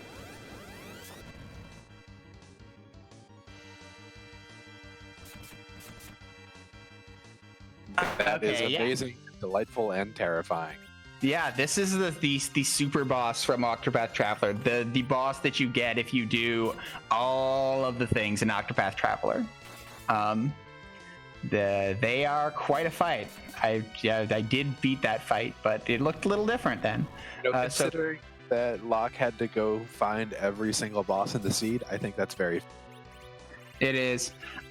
So as we mentioned, with all of those Avengers and Berserks, right? Like, we're just pumping out the physical damage here. You're going to see Zeromus you're going to see Galderamus do some big bangs, spread some damage among the party. Rydia is not going to survive any of that, but with this damage output, looks like it's about 8,000 a round, 8 to 10,000 a round. That's more than enough. Yeah, especially at these HP totals, you're not going to be too worried about a big bang into Medio phase thing that can wipe some riskier lower level parts. Yep, and we're just going to have Rosa keep everybody healed up. Lufloof is doing the same check order that we saw LockeCole do. So that's the basement down. Big Bang's maximum damage is essentially 2,400 damage. So, right, like, any singular Big Bang just is not going to kill the party at this point. The Zeromus does have a possible follow-up of a virus in some phases and nuke in others. Also, a phase change can do the classic Big Bang into Medio, but barring one of those fairly unlikely scenarios, like, LockeCole should have this fight on lock. Yeah, and Bakashinobi in chat pointing out that there is in Zeromus' script 2 different powered Big Bangs that happen normally, where one of them has kind of 8 damage rolls and the other has 9. So the secondary Big Bang, which is I think normally the 3rd Big Bang in the fight, could do up to 2,700. But since Edge is the lowest HP total at 2,779, that's still not going to work. Yeah, I mean, it might take out Rosa, but that's it. And yeah, true. Like the reason I didn't recognize it is because Scholar Kitty had to do some real work to get that scale to SNES specs, which is what I expected.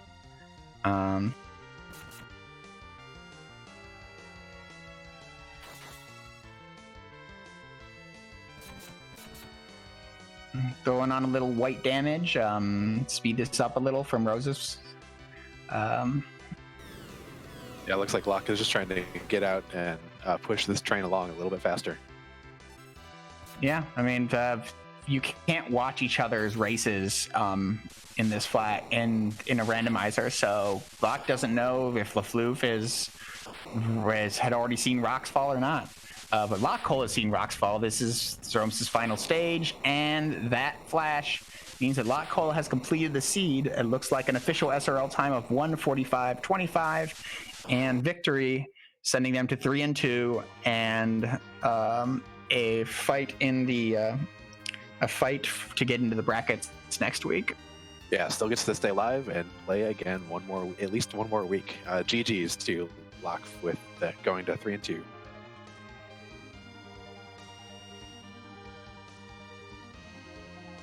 And it looks like we are joined by Lock. GG's, Lock.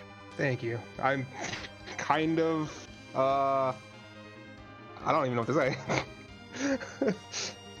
Was not expecting an all dungeon, or not an all dungeons, an all boss hunt. Yeah, an all bosses seed. Do you know which boss wasn't there? Is that in your mind? Yep. Okay. Yeah. Yep. I was kind of looking at I was like, please tell me I didn't miss anything, because I didn't know there was an actual boss not in the group there. So yeah, no, it's the water hag spot is not in the game in the randomizer, but the water hag boss is, so you have to burn one. Yeah, it makes sense. So yeah. I was worried for a second there when I got down to the 3. I'm like, Asura's gotta be here, right? Otherwise, I messed up big time. Ooh, yeah, that's a heck of a way to learn that particular detail about the random. Yeah. Mm-hmm. But yeah, so GG's. Do you have any other thoughts than wow, that was a full bosses situation? Not really. I'm glad I found the tower key where I did, because I didn't want to fight a lot of the bosses I reset out of. Mm-hmm.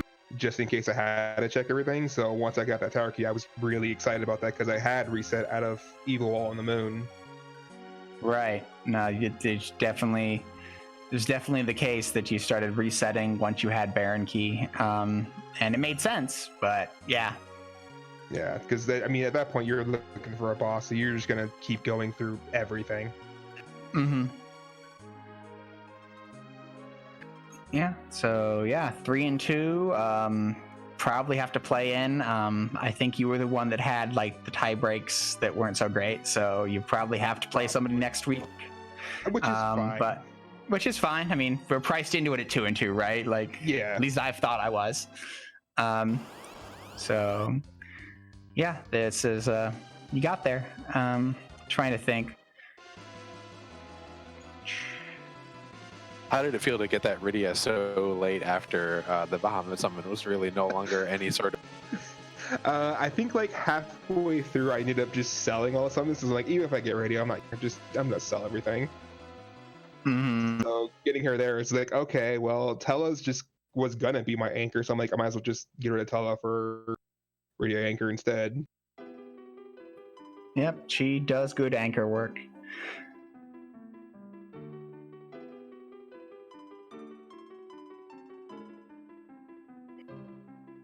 Yep, and, you didn't. Did it feel really nice to not have to fight that Ogopogo at Leviathan? Yeah, I kind of forgot about them for a while. Yeah, or that Golbez, the Luca key. I actually wanted the rat tail because I haven't turned in the pink tail yet, so I was gonna go turn in the tails. But once I saw Golbez, I'm like, I don't feel like sitting through this. Yeah, that's a painful spot for Golbez. Yeah. Was the pink tail turned in at all? Yes, I think it was an adventure sword. Oh, okay, so I don't feel too bad then. I got because we got 2 Avenger swords to see. Yeah. Yeah, I'm sure that you didn't want to fight through that Golbez, just sit through all his yeehaw and his killing of your people. Like, that would take a long time at the end of a seed when you're just looking for one more boss. Yeah, especially when you're already going through like a Fabul Gauntlet and other long things. Yeah, well, at least you knew that Gauntlet was required, or was probably going to be sat through. Not required, but just because you still wanted that one extra. Pretty much, yeah. Well, I mean, it's walking out Baron. You have to actually walk it out, right? Like, so you have to walk all the way back to the waterway, right? Like, even if you did Odin, right? So, like, you kind of just have to sit through the Gauntlet. So that's a little bit of a troll by the seed, but.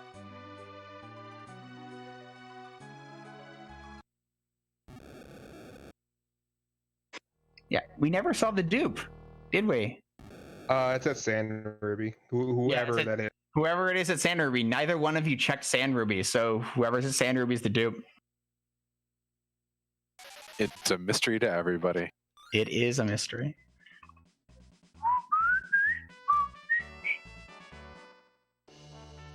I don't remember. So I liked how you kind of checked that CPU and decided that it was a little bit too early to fight it, given that the party was just not well set up for it. Yeah, I figured I could come back to that at any time, then just kill it later on because I didn't feel like sitting through Sid trying to hit. Yeah, that was my thought. Was the Sid's not back row glitched yet, right? Like this is just gonna suck.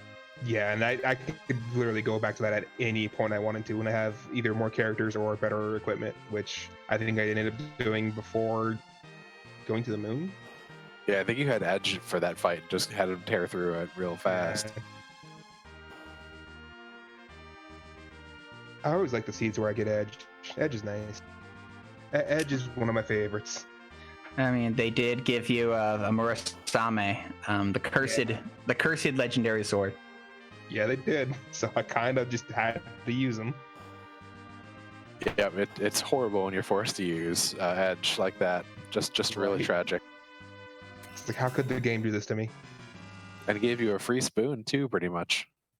I kind of forgot about Yeah, you never used the spoon. That's 10,000 damage you left on the table. Although I played a seed last night when I only got 8,700 damage out of this. I forgot about it after I got it because I'm like, oh, the spoon, I don't need this. I'm just gonna tuck this away. Okay, I want to give lufloof a little respect here. Lufloof saved at Giant, saw that it wasn't the boss, reset out, checked every other spot, and then reverted to a save inside the Giant.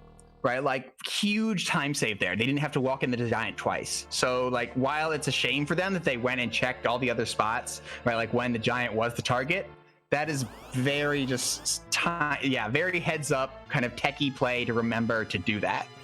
Right, that's it. Also, probably didn't want to deal with Wyvern being here either. Right. No, I mean, why not? Exactly. If you have a save on the outside, check the other spots. Right, like that totally makes sense. But gonna have to set that battle speed down if you want to do that. So yeah. Any other thoughts on your double Avenger no Excalibur seed? I was kind of hoping to actually kill bosses for the Legend Store so I get that Excalibur, but yeah, I'm kind of fine with it. Avenger's strong enough, you know. Tear, yeah, whatever. Yeah, Avenger was enough. It's just funny. Yeah, well, do you have any other final thoughts on the seed? Sir, at that spot kind of sucks. I actually ended up berserking everyone. Then I was like, I really need to go to the bathroom. I'm gonna let the game just play itself. So I was kind of making a gamble there. Yeah, it was. I mean, your damage output was plenty good enough, and as you got down in characters, the heals were going to reflect onto them. Yeah, I figured my paladin in the back row taking 600 to 800 would be fine. Like he could solo it at some point. Yeah. Yeah, it almost got there.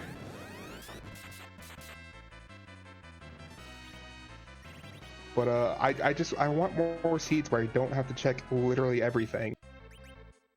Oh, sick! Wyvern missed. Wyvern tried to nuke Kane and missed. I would say hate to see it, but you really don't. You really don't.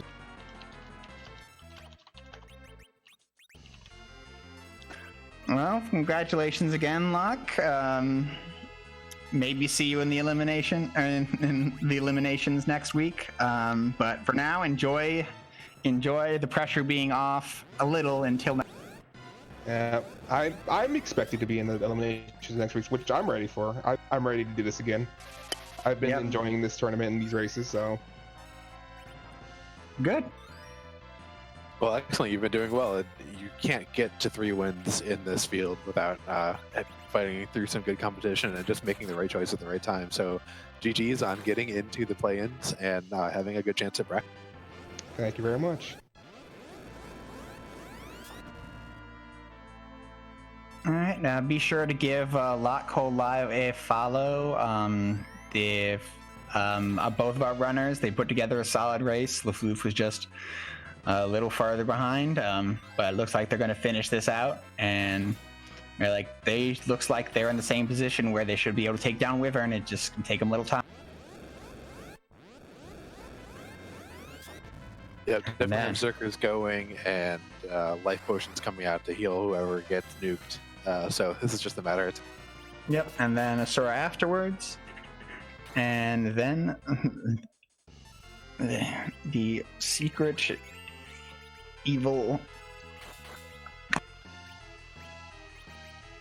Oh, Locke, how did you enjoy that wonderful, wonderful Z sprite?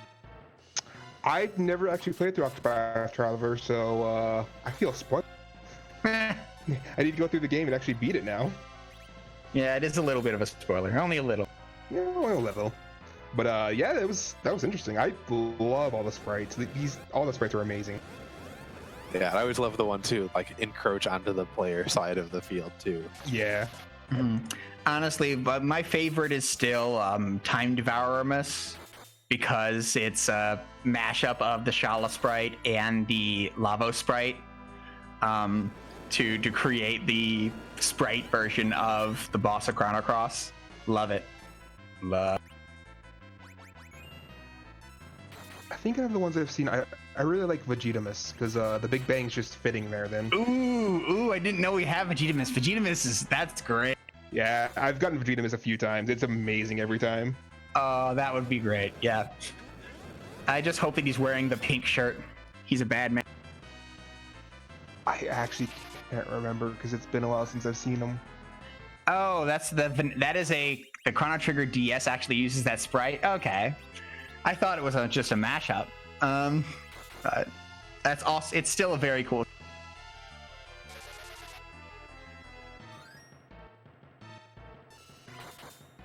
And Scala dropping some knowledge into chat saying it's from Chrono Trigger DS. Yeah, must be like one of the special bosses. A lot of the DS remakes got super bosses.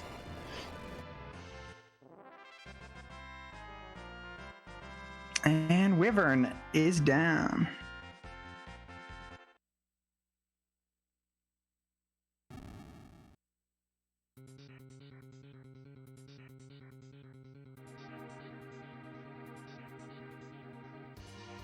Yeah, I always wondered why it was Devourmus, because I always thought it was just Time Devourer. That makes sense.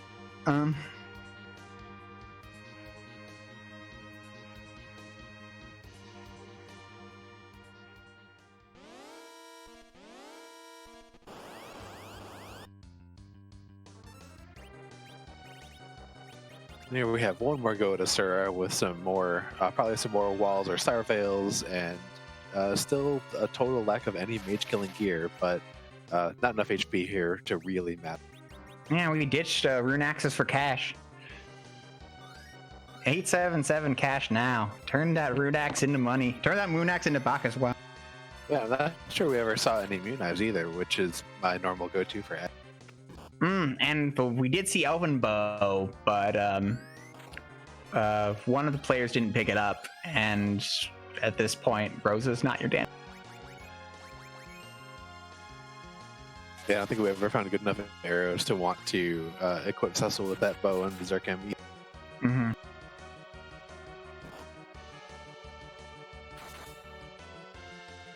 And we are giving Rosa a little extra defense, possibly because we want to make sure that she gets this 300,000 experience. Makes sense. Oof. Man, Sir can still hit hard. An Edge in the back row with a ninja shirt is definitely tanking this much better. Yeah, it looks like Cecil. Yeah, there's Cecil attacking. Okay. I hadn't seen him attack for a little bit, so I wondered if he just was not berserk.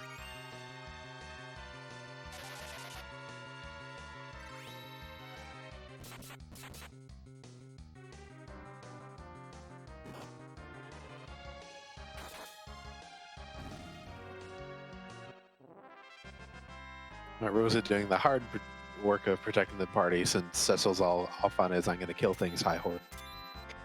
Yep, and Kane goes down just in time. Rosa gets her This 3 time. level. Kane betrayed by Cecil. Yep. Why didn't you cover me, Cecil? Why? And the crystal is gotten by lufloof. And we'll see if Loof decides to take this Fusaya, or decides he's going to keep the old man from start to finish. Stay with the old man that brought you.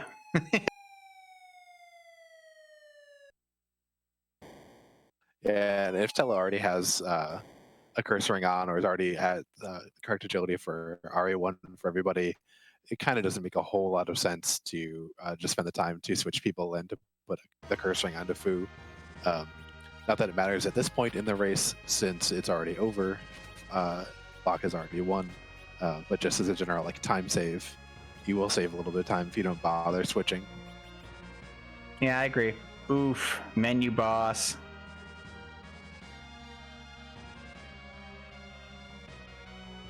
Menu boss making their presence known one last time.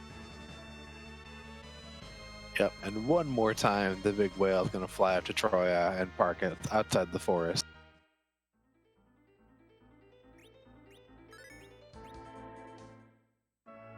And what better place for a whale than next to such Trojan beauty?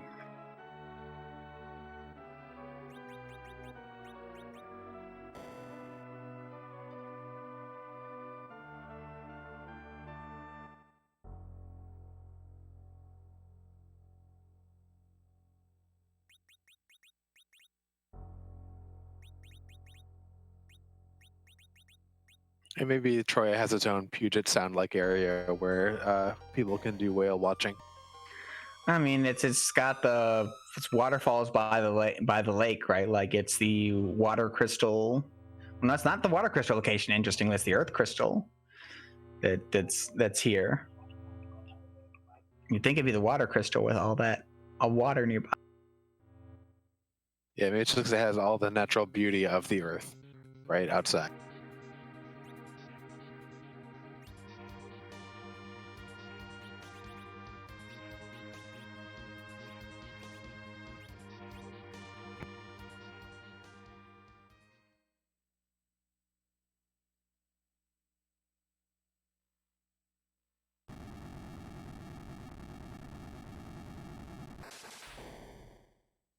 Yep, and one more time we see Zeromus call himself the Hatred, but really he's the giant punching bag that lufloof is going to get to have his melee characters take out some aggression on. Yeah, pretty much anytime you have to do both giant bosses and you have 10 key items when you do it, and you have a melee party, Zeromus is pretty much going to be a kick. Yep.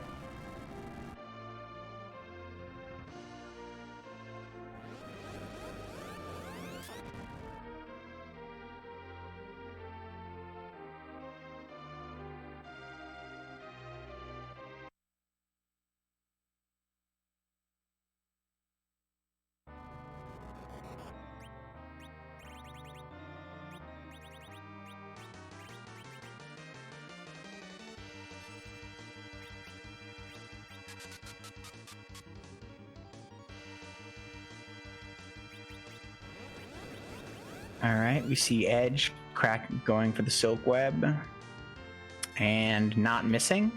So there's our counter nuke. And so we have to.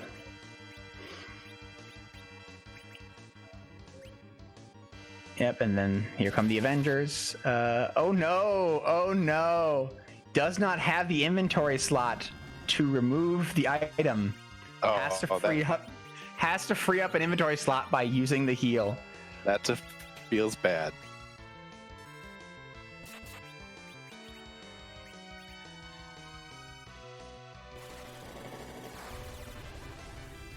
And now the inventory's full again. Needs to burn one more inventory slot. I wonder if he picked up the spoon and can throw it. They do have the spoon. Throwing the spoon would definitely be a way to free up an inventory slot. Yep, looks like that's what's gonna happen.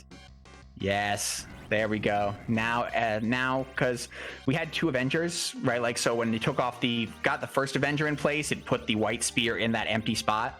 So that's why we needed to free up another spot. If there'd only been 1 Avenger involved, now the Avenger could swap in straight up. All right. Oof. Inventory boss really showing the pain, really delivering on the pain. Yeah, managing inventory is one of the reasons why, as you kind of get used to Final Fantasy IV for Enterprise and realize what items you want and don't want, that you kind of stop checking chests. Yep, and also they're one of the nice feature adds of the many great quality of life adds that this randomizer has, is the one where you can auto discard non-money coming out of a chest by pressing the R button. Yeah, that's a wonderful feature. Looks like Ed's gonna keep throwing stuff at Zeromus. Or Galderamus. Yeah, we've got a ninja stars and a light sword, and all of it is still a white spear too. He already threw the white spear. Oh, okay. Yeah, but all of it is fuel for the magma, or I mean, for the throw command.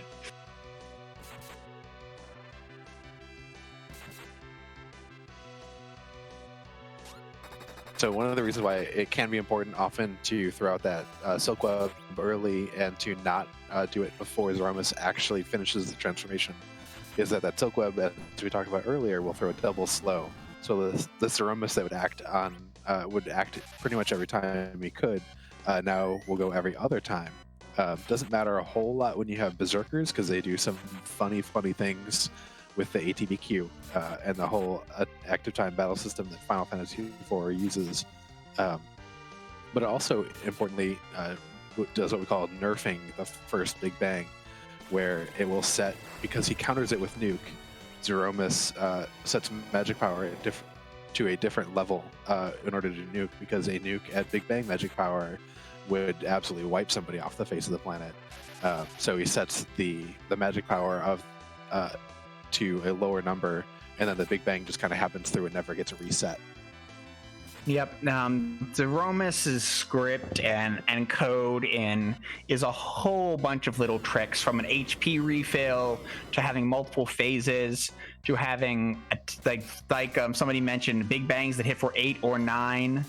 Right, like this is a fairly complicated script boss, and those little edges around where their coding worked created bugs, like little glitches like that, ability to nerf Big Bangs. And there is the Flash. Lufloof has finished with an official Cesarel time of 2:08:15. GG's, and there is Lufloof in the channel. GG's, Lufloof. Thank you, and hello, everyone. So tell us your thoughts about that seed.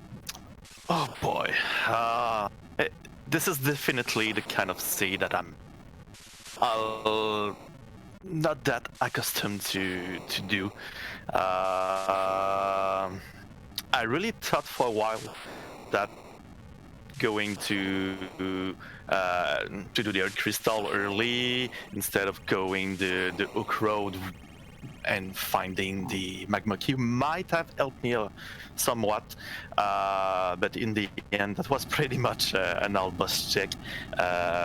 I chat with LockeColeLive already, told me I did all boss check also. So yeah, in that kind of run I knew I was kind of let's say less refined player than LockeCole, so the outcome is not surprising. I was kind of hoping maybe having a way to find it going through another path than him. That did not happen. It's fine. So yeah, area 2-3. Still happy somewhat to actually have been able to win 2 games in the tournament. I was expecting to simply lose 5 games, and I was coming here for the fun. So I did have a lot of fun. That's pretty much it. Oh, that's definitely the important thing. The fun part. Yeah, you basically made the same checks, more or less. Although you the thing you did that was interestingly different was that you face checked bosses before killing them on the moon. So the second you got Baron Key, you were out of there. Yeah. I was kind of expecting maybe Azura to be someone else, so I thought, yeah, that's going to be maybe a difference maker for me, just in case that he actually had to go to the moon too. But overall, I knew I was a much less efficient player. I know I still don't manage my inventory quite well. I know I don't manage my spells quite well either. So I'm going to watch back the stream, learn everything that Locke actually did better than me, and try to learn as much as possible from that. Practice more for the next tournament. I'm sure there's going to be another one someday. Yeah, our next tournament is usually the Highway to the Zenith Zone, and I think this year it'll be Highway to the Threemus Zone because it'll be the third iteration. That should be sometime in the early summer when that kicks off. And so definitely looking forward to seeing you there, and I'm sure that you'll take all this great experience you've gotten through going through this and really kind of apply all the lessons you've learned and do a good job there. Oh, I really hope I'll be able to do so. Yeah. You sound like you have a great mindset. So I mean that's one of the things that is a good baseline to being able to pick up a randomizer. And I actually lost the voice right here. Can you still hear me? I cannot hear you. yes. Yep. Okay, sorry. So yeah, I actually knew beforehand that I'm not quite a player. I'm not even a speedrunner or anything. It was just something I was doing in the basement while I had free time. But it's just that Final Fantasy IV was always my go-to game when I was young. It was pretty much my favorite one. And I think being able to play this randomizer really brought me a lot of joy just from playing it casually in the basement. So I was let's go into there, let's see what the result, and let's try to get better. That's pretty much what I'm going to continue doing for sure. So yeah, I can expect to register in the next tournament, and I would also like to thank everyone, the admins, the Restream team, pretty much everyone was involved in the Fabul Gauntlet. It was a very fun experience. I had a lot of fun playing with everyone I encountered. I actually learned that my friend's brother is also in the tournament, playing right now, I believe. Mumuni, I really hope he's going to win this match. And if not, who knows, maybe you're going to get a French stream. So yeah. Awesome. Thank you. And yeah, it's a heartwarming story to hear that you loved FF4 so much and that the randomizer has brought you some joy, 25 years later. Yeah, it was also always my go-to game one.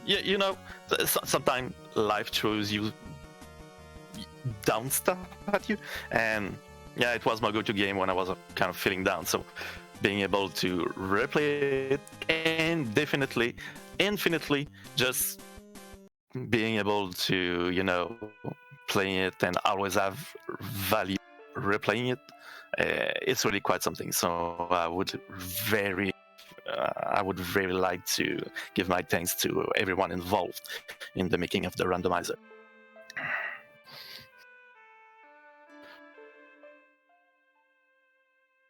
Yeah, well, I know, at least as a member of the Restream team and a member of the community at large, it's always fun and great to have people have that experience with it, and just really appreciate you coming out and having a lot of fun with it and having such a wonderful attitude and kind of appreciation towards like wanting to learn it better and just enjoying the game.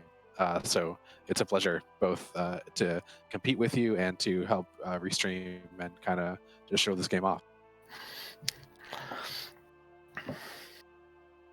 Do you have any other final thoughts for the seed or the tournament? Sorry, I didn't hear everything in that one. Do you have any other final thoughts for the seed or the tournament itself? It's going to be very interesting next week when we are going to start seeing the bracket seeds. This is going to be a lot of fun. Something I would have liked being able to do. I'm quite used to play harder stuff like Catalyte, so I kind of knew I would have adapted kind of better with the bracket seeds, but I really hope to see some great play out there just because of that. Yeah, and I'm sure there will be plenty of asyncs and other races going on in the Discord too, as people practice some of those bracket flags who haven't really had a chance to, as they've been practicing the Swiss flags. So you should definitely come in and enjoy those races and join in on those, as well as watching the ones that we'll restream as well. Watching definitely, and I try to find some time to do these things with everyone now that the tournament is over. That's definitely something that I might want to try from now on.